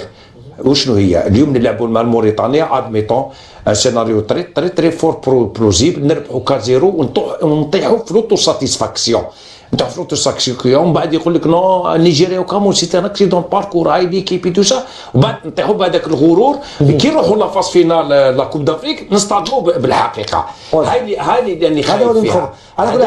نتمنى السيناريو سانسيرمون راني خايف. على كل حال المباراه لن تكون معيار، ما نظنش باللي المباراه مهما كانت النتيجه خسرنا او ربحنا او تعادلنا امام موريتانيا لن تكون النتيجه هذه معيار للمنتخب الوطني. قبل ايام من بدايه الدوره دورة الغابون، لا تذهبوا بعيدا، ابقوا معنا فاصل إشهاري بعدها نشرة الأخبار ثم نعود لمواصلة باقي محاور حصة بالمكشوف.